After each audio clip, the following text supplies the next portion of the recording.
ನಮಸ್ಕಾರ. ಆರೋಗ್ಯ ರಹಸ್ಯ ವಿಶೇಷ ಕಾರ್ಯಕ್ರಮಕ್ಕೆ ಸ್ವಾಗತ. ನಾನು ಸುನಿಧಿ ಮಂಜುನಾಥ್. ಮನುಷ್ಯರಿಗೆ ಸ್ವಲ್ಪ ವಯಸ್ಸಾಗ್ತಾ ಇದ್ದಂತೆ ಮಂಡಿ ನೋವು, ಕೈಕಾಲು ನೋವು ಎಲ್ಲ ಆರಂಭ ಆಗುತ್ತೆ. ಅದಾಗ್ತಿದ್ದಂಗೆ ವೈದ್ಯರ ಬಳಿ ಹೋಗ್ತಾರೆ. ವೈದ್ಯರೇ ನಂಗೆ ಹೀಗಾಗಿದೆ ಅಂತ ಹೇಳಿ. ಆಗ ಅವ್ರು ಹೇಳೋದು ಒಂದೇ, ನಿಮ್ಮ ಚಿಪ್ಪು ಸವದಿದೆ, ನಿಮ್ಮ ಮೂಳೆಗಳು ಸವದಿದೆ ಅಂತ ಹೇಳಿ. ಹೌದೇನೋ ಅಂತ ಹೇಳಿ ನಾವು ನಂಬಿ ಹೌದು ಚಿಪ್ಪು ಮೂಳೆ ಸವದಿದೆ ಅಂತ ಹೇಳಿ ಚಿಂತಾಜನಕವಾಗಿ ವಾಪಸ್ ಬಂದಿಡ್ತೀವಿ.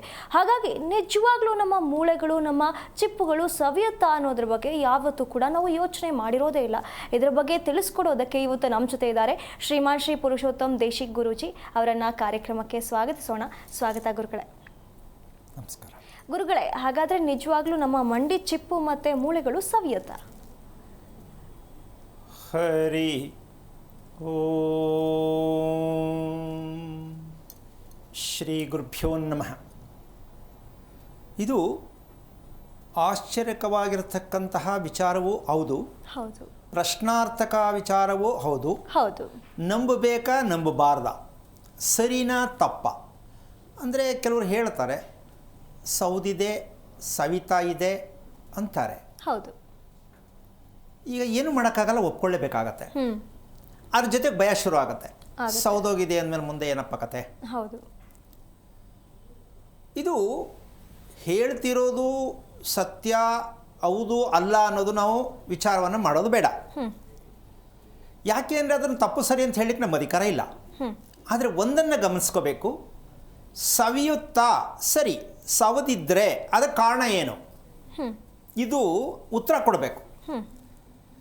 ಮೂಳೆ ಸೌದಿದೆ, ಚಿಪ್ಪು ಸೌದಿದೆ, ಸರಿ ಫೈನ್ ಒಪ್ಕೊಳ್ಳೋಣ. ಕಾರಣ ಏನು, ಏನಕ್ಕೆ ಸವಿಯತ್ತೆ? ಸವಿಯೋದೇ ಆದರೆ ಎಲ್ಲರಿಗೂ ಸವಿಬೇಕದು. ಹೌದು. ಜ್ವರ ಬಂದರೆ ಒಬ್ಬರಿಗೆ, ಮನೆಯವರಿಗೆಲ್ಲ ಜ್ವರ ಬರಬೇಕು. ಕರೋನಾ ಮನೆಯಲ್ಲಿ ಒಬ್ಬರಿಗೆ ಬಂದರೆ ಎಲ್ಲರಿಗೂ ಕರೋನಾ ಬರಬೇಕು. ಕಾರಣ ಇಷ್ಟೇ ವಿಷಯ. ನಾವು ಇದನ್ನು ಮೊದಲು ವ್ಯಾಖ್ಯಾನ ಮಾಡ್ಕೋಬೇಕು. ಏನಂದರೆ ಇದು ನಿಜಕ್ಕೂ ನಾವು ಎಲ್ಲರಿಗೂ ಅನ್ವಯ ಆಗತ್ತಾ ಈ ಮಾತು? ಅದನ್ನು ಸುಳ್ಳು ಅಂತ ಹೇಳ್ತಕ್ಕಂಥದ್ದು ಬೇಡ, ಎಲ್ಲರಿಗೂ ಅನ್ವಯ ಆಗತ್ತಾ? ನಂಬರ್ 1, ಇದಕ್ಕೆ ನಮಗೆ ಕಾರಣ ಬೇಕು. ಸೌದಿದ್ರೆ ಕಾರಣ ಏನು, ನಾವು ಏನು ಮಾಡಿರೋ ಅಪರಾಧ ಹೇಳಿ. ಬೇಕಲ್ಲ? ಬೇಕು ಗುರುಗಳೇ. ಅದನ್ನು ಅವರು ಕರೆಕ್ಟಾಗಿ ಹೇಳಿದ್ದು ನಿಮಗೆ ಹೊಂದಿಕೆ ಆದರೆ ಒಪ್ಕೊಳ್ಳಿ, ಹಾಂ ಕರೆಕ್ಟು, ನೀವು ಈ ತಪ್ಪು ಮಾಡಿದ್ದೀರಾ, ಅದಕ್ಕೆ ನಿಮಗೆ ಮೂಳೆ ಸವೆತ ಆಗಿದೆ, ಚಿಪ್ಪು ಸೌದಿದೆ ಅಂತ ಹೇಳೋದು ಒಪ್ಕೊಳ್ಬೋದು. ಬಟ್ ಅದು ಸಮ್ಮತವಲ್ಲದ ವಿಚಾರ ಹೇಳಿದಾಗ ಅದು ಸುಳ್ಳು. ಯಾವುದೇ ಆದರೂ ಅಷ್ಟೇ. ಹೌದು ಗುರುಗಳೇ. ನಮ್ಮ ಬದುಕು ಹಾಗೇನೆ, ನಮ್ಮ ಜೀವನ ಕೂಡ ಹಾಗೇನೆ, ನಮ್ಮ ದೇಹ ಮನಸ್ಸು ಕೂಡ ಹಾಗೇನೆ. ನಮಗೆ ಅನ್ವಯ ಆಗ್ತಕ್ಕಂಥ ವಿಚಾರ ಬಂದಾಗ ಒಪ್ಕೋಬೇಕಾಗತ್ತೆ ಅಲ್ವಾ? ಹಾಗಾಗಿ ಇದನ್ನು ಒಪ್ಪಬೇಕಾ ಒಪ್ಪಾರ್ದ ಅನ್ನೋದಕ್ಕಿಂತ ಹೆಚ್ಚಾಗಿ ಕಾರಣ ಏನು ಅಂತ ತಿಳ್ಕೊಳ್ಬೇಕಾದಂತಹ ಅತಿ ಮುಖ್ಯವಾದ ಸಂಗತಿ ಇದು. ಈ ರಹಸ್ಯಕ್ಕೆ ಕಾರಣಕರ್ತನಾಗಿರ್ತಕ್ಕಂತಹ ಶ್ರೀಮನ್ನಾರಾಯಣನ ಪಾದ ಕಮಲಗಳಿಗೆ ಕೋಟಿ ಕೋಟಿ ನಮನಗಳನ್ನು ಅರ್ಪಣೆಯನ್ನು ಮಾಡಿ, ನಾವು ಯಾವುದೇ ಶಾಸ್ತ್ರಗಳನ್ನು ಮಾಡಿದ್ದರೂ ಯಾವುದೇ ಶಾಸ್ತ್ರ ನಮಗೆ ಬೆಳಕನ್ನು ಕೊಡ್ತಿರ್ತಕ್ಕಂಥ ಸೂರ್ಯನನ್ನು ಅನುಸರಿಸಿಯೇ ಎಲ್ಲ ಶಾಸ್ತ್ರಗಳು ಇರೋದು. ಪ್ರತಿಯೊಂದು ಶಾಸ್ತ್ರವೂ ಕೂಡ ಸೂರ್ಯನನ್ನು ಅನುಸರಿಸೇ ಬರ್ತಕ್ಕಂಥದ್ದು ಶಾಸ್ತ್ರ. ಈಗ ನಾವು ಸೂರ್ಯನ ಮೂಲನೇ ಇದನ್ನು ತಿಳಿಯಬೇಕು. ಸೂರ್ಯನನ್ನು ಬಿಟ್ಟಿದ್ದರೆ ನಮಗೆ ಕೇಳುವುದು ಹೇಳುವುದು ಎರಡು ಸುಳ್ಳೇ. ಅವ್ರು ಹೇಳಿದ್ರು ಸುಳ್ಳು, ನಾವು ಕೇಳ್ತಿದ್ದೀವಿ ಸುಳ್ಳು. ಹಾಗಿದ್ದ ಮೇಲೆ ಇದಕ್ಕೆ ಪೂರ್ಣವಾಗಿರ್ತಕ್ಕಂಥ ಸತ್ಯ ಸೂರ್ಯನನ್ನು ಅನುಸರಿಸೇ ಹೇಳಬೇಕು. ಈಗ ಸೂರ್ಯನಿಗೂ ನಾವು ಯಾವುದೇ ವೃತ್ತಿಯಲ್ಲಿ ಇರ್ತಕ್ಕಂತಹ ಒಂದು ವೈದ್ಯಕೀಯ ಒಂದು ವಿಚಾರಕ್ಕೆ ಬಂದರೆ ಸೂರ್ಯನಿಗೆ ಅನ್ವಯವಾಗ್ತಕ್ಕಂಥ ವಿಚಾರ 90% ಕಮ್ಮಿ ಇರುತ್ತೆ. ಇದು ಆಯುರ್ವೇದದ ವಿಚಾರದಲ್ಲಿ ಬಂದಾಗ 90% ಸಾಧ್ಯತೆ ಇದೆ. ಅದೊಂದು ಭಾಗ ಬಿಟ್ಟು ಮಿಕ್ಕದು ಯಾವುದೇ ವಿಷಯಕ್ಕೆ ಬಂದರೂ ವೈದ್ಯಕೀಯ ವಿಚಾರದಲ್ಲಿ 90% ನಂಬಬೇಕು, ನಂಬಬಾರ್ದು ಅನ್ನೋ ಮಟ್ಟಕ್ಕಿರುತ್ತೆ. ಕಾರಣ ಸೂರ್ಯನನ್ನು ಅನುಸರಿಸಿ ಹೇಳುವುದು ಸೂಕ್ತವಾದ ಸತ್ಯ. ನಮಗೆ ಕಣ್ಣು ಕಾಣಿಸ್ತಾ ಇರೋ ದೇವರು. ಹೌದು. ಅದನ್ನು ಇವಾಗ ಒಂದು ಚಿತ್ರವನ್ನು ತೋರಿಸೋಣ. ಸೂರ್ಯನಾರಾಯಣ ಯಾರು ನೋಡಿಲ್ಲ, ಆ ಚಿತ್ರವನ್ನು ನೋಡಿದಾಗ ಅದಕ್ಕನುಸಾರವಾಗಿರ್ತಕ್ಕಂಥ ಈ ಭಗವಂತ ಪ್ರಪಂಚವನ್ನು ಬೆಳಕನ್ನು ಚೆಲ್ಲುತ್ತಿರುವ ಈ ಸೂರ್ಯನಾರಾಯಣ 7 ಕುದುರೆಯ ಮೇಲೆ ಇರತಕ್ಕಂತಹ ನಮ್ಮ ತಲೆಯಲ್ಲಿ ಇರ್ತಕ್ಕಂಥ 7 ದ್ವಾರಗಳಿಗೂ ಈ ಸೂರ್ಯನಿಗೂ ನಿಕಟವಾದ ಸಂಬಂಧ ಇದೆ ಅಂತ ನಾವು ಮೊದಲು ತಿಳ್ಕೋಬೇಕು.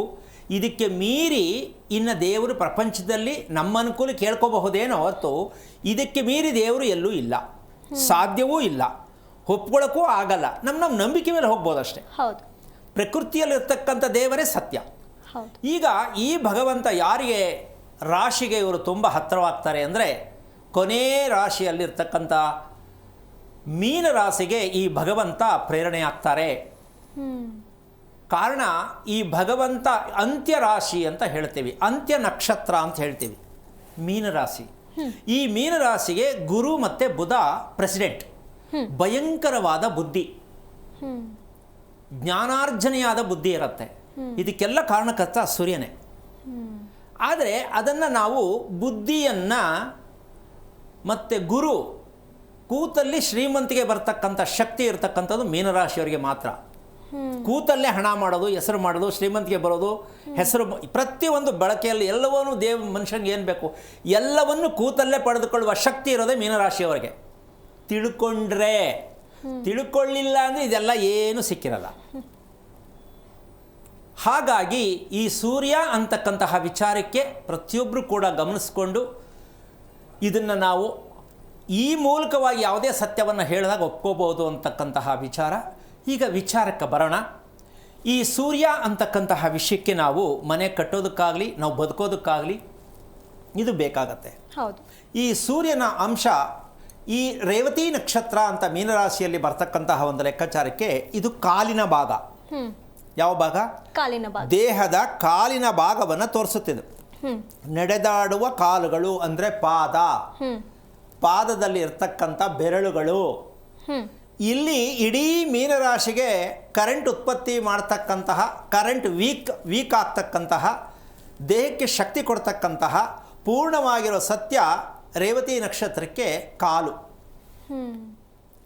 ಇಲ್ಲಿ ಇವರು ದೇಹವನ್ನು ಗುರುತಿಸ್ಕೋಬೇಕು. ನಾನು ಚೆನ್ನಾಗಿದ್ದೀನಿ, ಆರೋಗ್ಯವಾಗಿದ್ದೀನಿ, ಖುಷಿಯಾಗಿರ್ತೀನಿ, ಮುಂದಕ್ಕೆ ಚೆನ್ನಾಗಿರ್ತೀನಿ, ಈಗ ಚೆನ್ನಾಗಿದ್ದೀನಿ ಅಂದರೆ ಕಾಲಲ್ಲಿ ಯಾವುದೇ ಕಾರಣಕ್ಕೂ ವಿಚಾರವಾದ ವಿಷಯ ನಮ್ಮ ಗಮನಕ್ಕೆ ಬರಬಾರ್ದು. ನೋವಿದೆ, ಜೋಮಿದೆ, ಸೋತ್ಕೊಳ್ತಾ ಇದೆ, ಇದು ಯಾವುದೂ ನಮ್ಮ ಗಮನಕ್ಕೆ ಬಂದಿಲ್ಲ ಅಂದರೆ ನಾನು ಹೇಳಿದ್ದು ಅವರು ಪಡ್ಕೋತಾರೆ. ಅದಕ್ಕೋಸ್ಕರವಾಗಿ ಇವರಿಗೆ ಇಷ್ಟವಾದ ರೀತಿಯಲ್ಲಿ ಪ್ರತಿಯೊಂದು ನಕ್ಷತ್ರಕ್ಕೂ ಅವರ ದೇಹಕ್ಕೆ ಬೇಕಾಗಿರ್ತಕ್ಕಂಥದ್ದು ಸಿಹಿ ಪಾಯಸ ತುಂಬ ಇಷ್ಟವಾಗಿರ್ತಕ್ಕಂಥ ಲೆಕ್ಕ ಬರುತ್ತೆ. ಸಿಹಿಯಾದ ತುಪ್ಪ ಬೆರೆಸಿರ್ತಕ್ಕಂಥ ಪಾಯಸ. ಬರೇ ಪಾಯಸ ಕುಡಿಯೋದಕ್ಕೂ ತುಪ್ಪ ಹಾಕಿ ಕುಡಿಯೋದಕ್ಕೂ ವಿಶೇಷವಾಗಿರ್ತಕ್ಕಂಥ ರಹಸ್ಯ ಇದೆ. ಯಾರು ಪಾಯಸಕ್ಕೆ ತುಪ್ಪ ಹಾಕಿ ಕುಡಿತಾರೋ ಶ್ರೀಮಂತಿಗೆ ಶಾಶ್ವತವಾಗಿರುತ್ತೆ. ಬರೇ ಪಾಯಸ ಕುಡಿದ್ರೆ ಅದು ನಶೆಯನ್ನು ಏರಿಸ್ತಕ್ಕಂತಹ ಒಂದು ವಿಚಾರಕ್ಕೆ ಹೋಗುತ್ತೆ, ಮತ್ತು ಬೆರೆಸುತ್ತೆ. ಬರೇ ಪಾಯಸ ಯಾಕೆ ಈ ಸಂಬಂಧ, ಈ ಮತ್ತು ಅನ್ನೋ ಪದ ಯಾಕೆ ಬಂತು ಅನ್ನೋದಕ್ಕೆ ಒಂದು ವಿಷಯ ಹೇಳ್ಬಿಡ್ತೇನೆ. ಇವರು ಈ ಮೀನರಾಶಿಯಲ್ಲಿ ನಾನು ಏನು ಕೊಟ್ಟಿದೆ, ಇದಕ್ಕೇನಾದ್ರು ಕಾರಣ ಹೇಳ್ತೀರಾ ಗುರುಗಳೇ? ನಾನು ಮೀನರಾಶಿಯಲ್ಲಿ ಏನಕ್ಕೆ ಜನನವಾಗಿದ್ದೀನಿ, ನನಗೆ ಕಾರಣ ಬೇಕು. ನಾನು ಹಿಂದೆ ಏನು ಮಾಡಿದ್ದೆ ಅಂತ ನನಗೆ ಈ ಜನ್ಮದಲ್ಲಿ ಈ ರಾಶಿಯಲ್ಲಿ ಬಂದಿದ್ದೀನಿ, ಬೇಕಲ್ಲ? ಬೇಕು ಗುರುಗಳೇ. ಈಗ ಇದನ್ನು ತಿಳ್ಕೊಂಡ್ರೆ ನಿಜವಾಗಲೂ ಪರಿತಪ್ಸೋದು ತಪ್ಪುತ್ತೆ. ಮುಂದೆ ಏನಾಗುತ್ತೆ ಬೇಡ.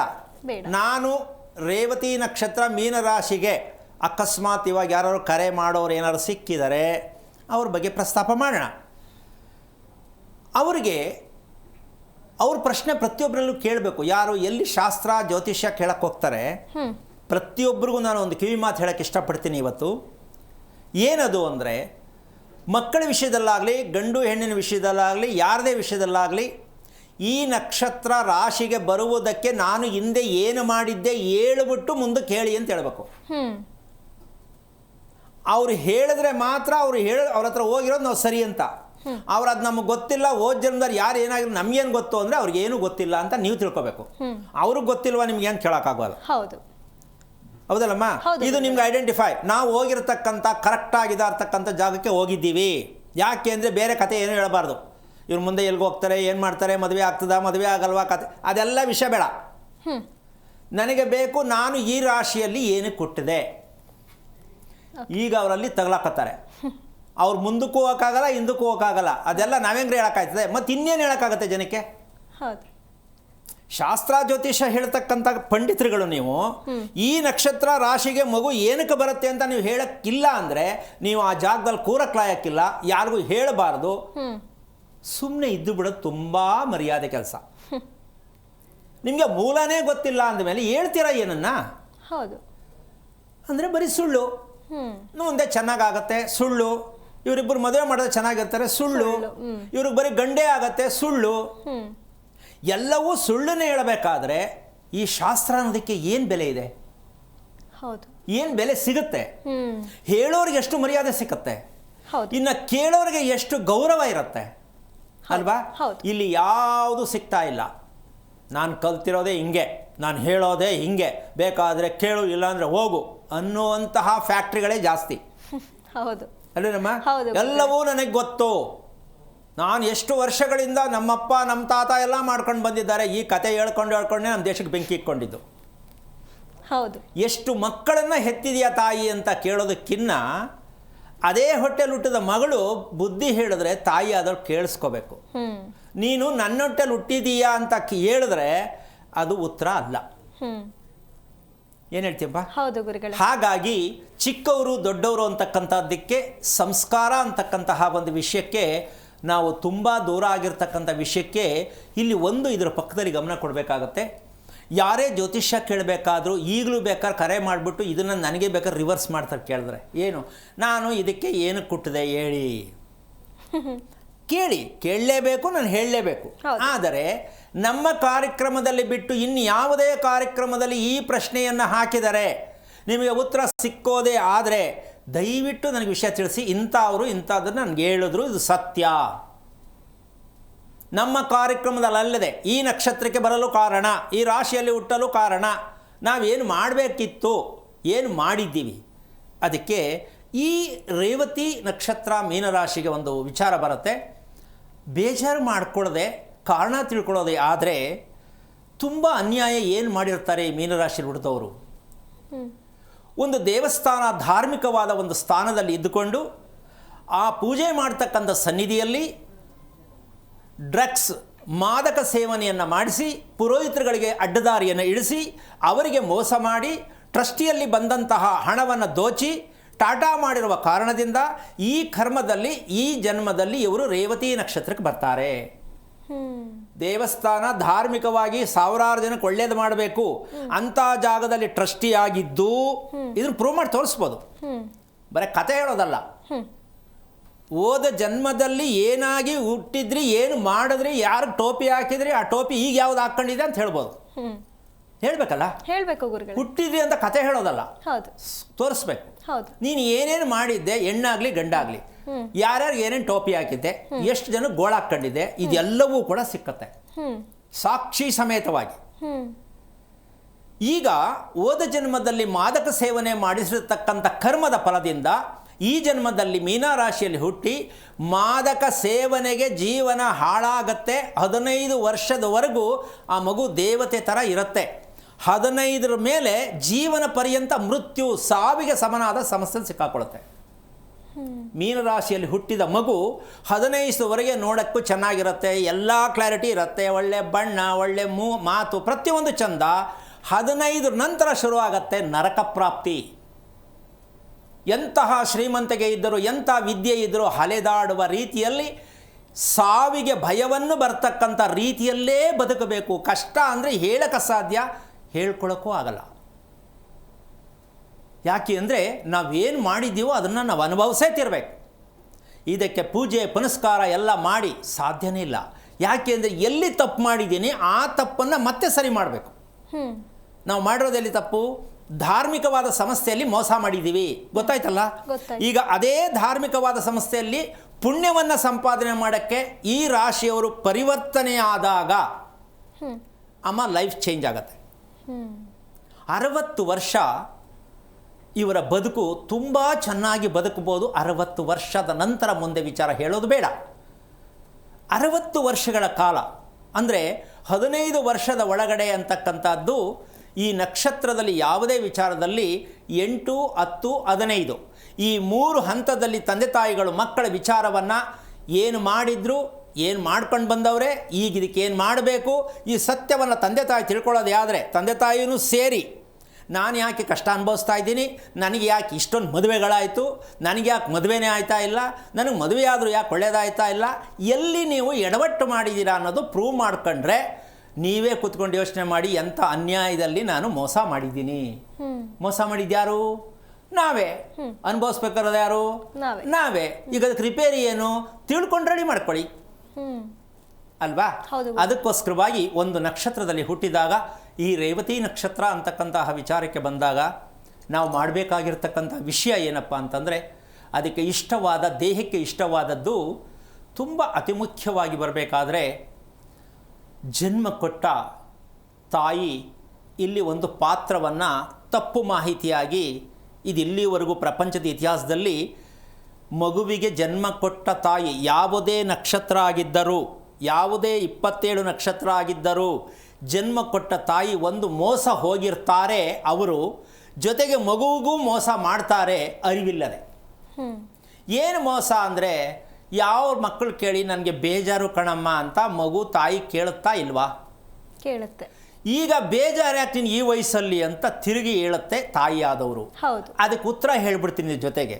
ಯಾರಿಗೆ ಆಗಲಿ ಮನಸ್ಸಿಗೆ ಬೇಜಾರಾಗ್ತಾ ಇದೆ ಅಂದರೆ ಇದು ಎಲ್ಲಿಂದ ಬಂತು, ಮನಸ್ಸು ಎಲ್ಲಿರುತ್ತೆ, ಮನಸ್ಸು ಹೇಗಿರುತ್ತೆ ಅನ್ನೋ ಕೇಳೋರಿಗೆ ಒಂದು ಕಿರು ಪರಿಚಯ. ತಾಯಿ ಹೊಟ್ಟೆಯಲ್ಲಿ ಇರಬೇಕಾದರೆ ಆಹಾರ ಸೇವನೆ ಮಾಡ್ತಕ್ಕಂಥ ಮನಸ್ಸನ್ನು ಬೇಜಾರು ಮಾಡಿಕೊಂಡು ಯಾವ ತಾಯಿ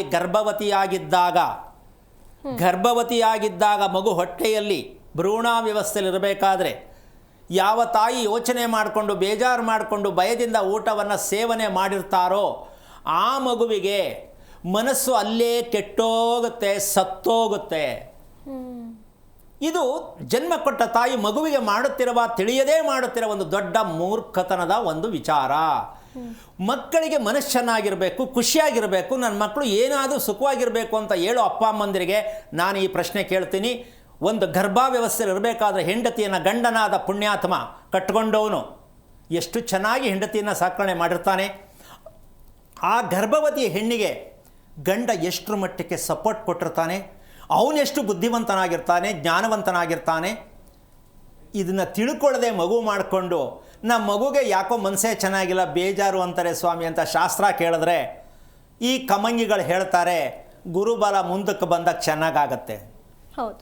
ಹೀಗಾಗಿ ಮನಸ್ಸಿಗೆ ಸಂಸ್ಕಾರ ಆಗುವ ಜಾಗ ಯಾವುದು ಅಂದರೆ ಭ್ರೂಣಾವ್ಯವಸ್ಥೆಯಲ್ಲಿ, ಗರ್ಭಾವ್ಯವಸ್ಥೆಯಲ್ಲಿ 4ನೇ ತಿಂಗಳು ಗರ್ಭಿಣಿಯಾಗಿದ್ದಂತಹ ಆ 1 ತಿಂಗಳನ್ನು ಮಾತ್ರ ಅಲ್ಲ, ಆ 4ನೇ ತಿಂಗಳ ವಿಚಾರದಲ್ಲಿ ಯಾವುದೇ ಗರ್ಭವತಿಯಾಗಿರ್ತಕ್ಕಂಥ ಸ್ತ್ರೀ ಎಷ್ಟು ಖುಷಿಯಾಗಿ ನೆಮ್ಮದಿಯಾಗಿ ಇರ್ತಕ್ಕಂತಹ ಭಾವನೆಯನ್ನು ಮಗುವಿಗೆ ಫಿಲ್ ಮಾಡ್ತಾರೋ ಅದೇ ಆ ಮಗುವಿನ ಆಸ್ತಿ ಆಗಿರುತ್ತೆ.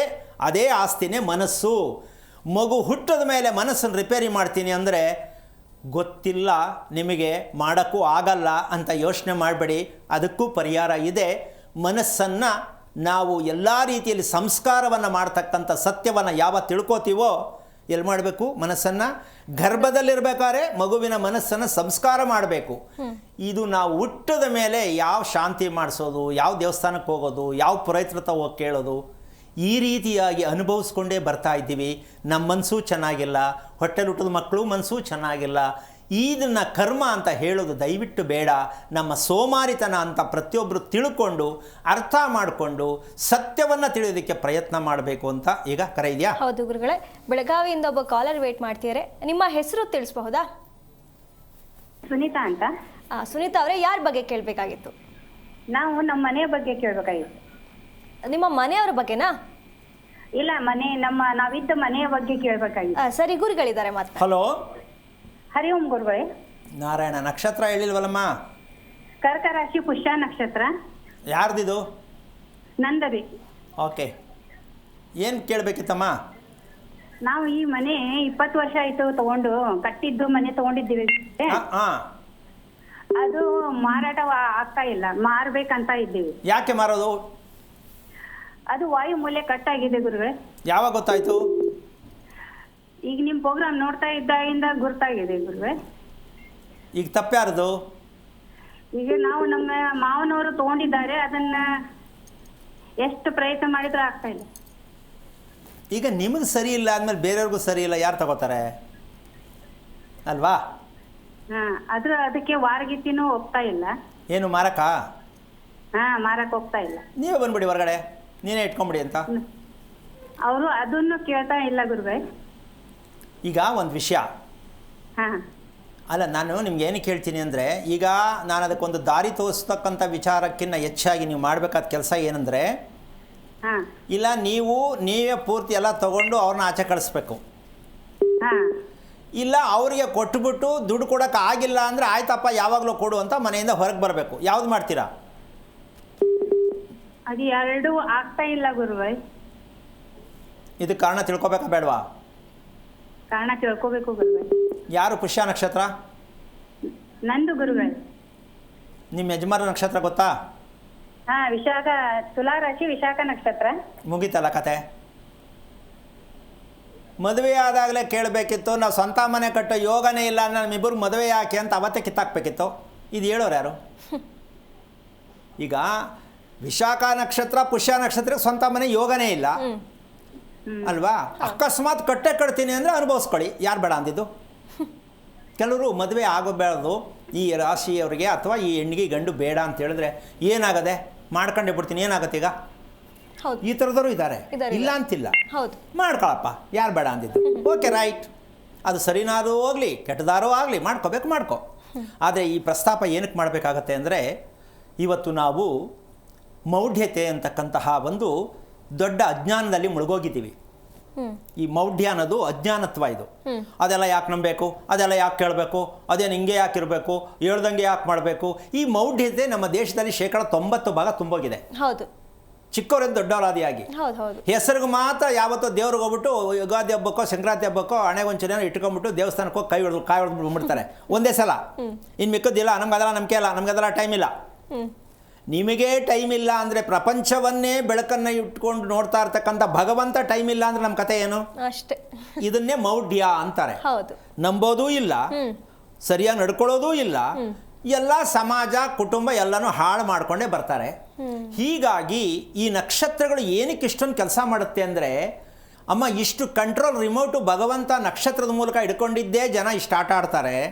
ಇಲ್ಲ ಅಂದರೆ ದೇವ್ರ ತಲೆ ಮೇಲೆ ಕಾಲಿಟ್ಬಿಟ್ಟು ಟಾಟಾ ಮಾಡ್ಬಿಟ್ಟು ಹೊಟ್ಟೋಗ್ಬಿಡೋರು. ನನಗೆ ಟೈಮ್ ಇಲ್ಲಪ್ಪ, ನಿನಗೆ ಯಾರು ಕೈ ಮುಗಿತಾರೆ ಅಂತ. ಅದಕ್ಕೆ ಭಗವಂತ ರಿಮೋಟ್ ಮಾಡಿ ಇಟ್ಕೊಂಡಿದ್ದಾನೆ. ಹೇಳ್ತಾ ಇದ್ದೀನಿ, ಪ್ರತಿ ಮಗುವಿನ ಪ್ರತಿ ಮನುಷ್ಯನ ನಕ್ಷತ್ರವೇ ಭಗವಂತ. ನಾವು ದೇವರ ಗುಡಿಯಲ್ಲಿ ಕೂತು ಭಗವಂತ ಅಂತೀವಿ, ನಕ್ಷತ್ರದ ಮೂಲವೇ ಭಗವಂತ. ನೆನ್ನೆ ಹೇಳಿದ್ದೀನಿ, ಇಷ್ಟ ದೇವರು ಯಾವುದು? ನಕ್ಷತ್ರದ ಇರ್ತಕ್ಕಂಥ ಸತ್ಯವನ್ನು ತಿಳಿಯುವುದೇ ಇಷ್ಟ ದೇವರು. ಆ ಇಷ್ಟ ದೇವರಿಗೆ ನೈವೇದ್ಯ ಯಾವುದು? ಪಾಯಸ ತಿನ್ನತ್ತಾ, ಹುಳಿಯನ್ನ ತಿನ್ನತ್ತಾ, ಚಿತ್ರಾನ್ನ ತಿನ್ನತ್ತಾ, ಮೊಸರನ್ನ ತಿನ್ನತ್ತಾ. ಮಗು ಏನು ತಿನ್ನುತ್ತೋ ಅದು ಆ ದೇಹಕ್ಕೆ ಇಷ್ಟವಾದ ಆಹಾರ. ಆ ಆಹಾರದಿಂದ ಮಗುವಿನ ಆರೋಗ್ಯ ಚೇತರಿಸ್ಕೊಳ್ಳುತ್ತೆ. ನಾವೇನು ಮಾಡ್ತೀವಿ, ನಾವೇನು ಮಾಡ್ಕೋತೀವೋ, ನಾನು ಉಪ್ಪಿಟ್ಟು ಮಾಡಿದ್ದೀನಿ ನೀನು ಉಪ್ಪಿಟ್ಟು ತಿನ್ನು ಅಲ್ವೇನಮ್ಮ? ಏನು ತಿಂತಾರೋ ಮಕ್ಕಳು ಅದನ್ನೇ ತಿನ್ನಬೇಕು. ಆಮೇಲೆ ಮಕ್ಕಳು ಹೇಳಿದ ಮಾತು ಕೇಳಬೇಕು, ಮಕ್ಕಳು ಚೆನ್ನಾಗಿರಬೇಕು. ಈ ಮಟ್ಟಕ್ಕೆ ಕೊಟ್ಟೋಗ್ತೀವಿ. ಅಮ್ಮ ಈಗ ನೀನು ಮಾಡಬೇಕಾದ ಕೆಲಸ ಇಷ್ಟೇ. ನಿಮ್ಮ ಯಜಮಾನ್ರಿಗೆ ಇದೆಲ್ಲ ನಂಬಿಕೆ ಇದೆಯಾ? ನಂಬಿಕೆ ಇದೆ ಗುರುಗಳು. ಹಾಗಿದ್ದ ಮೇಲೆ ನಿನ್ನ ಮದುವೆಯಾಗಿ ಎಷ್ಟು ವರ್ಷ ಆಯಿತು? 30 ವರ್ಷ ಆಯಿತು ಗುರುಗಳು.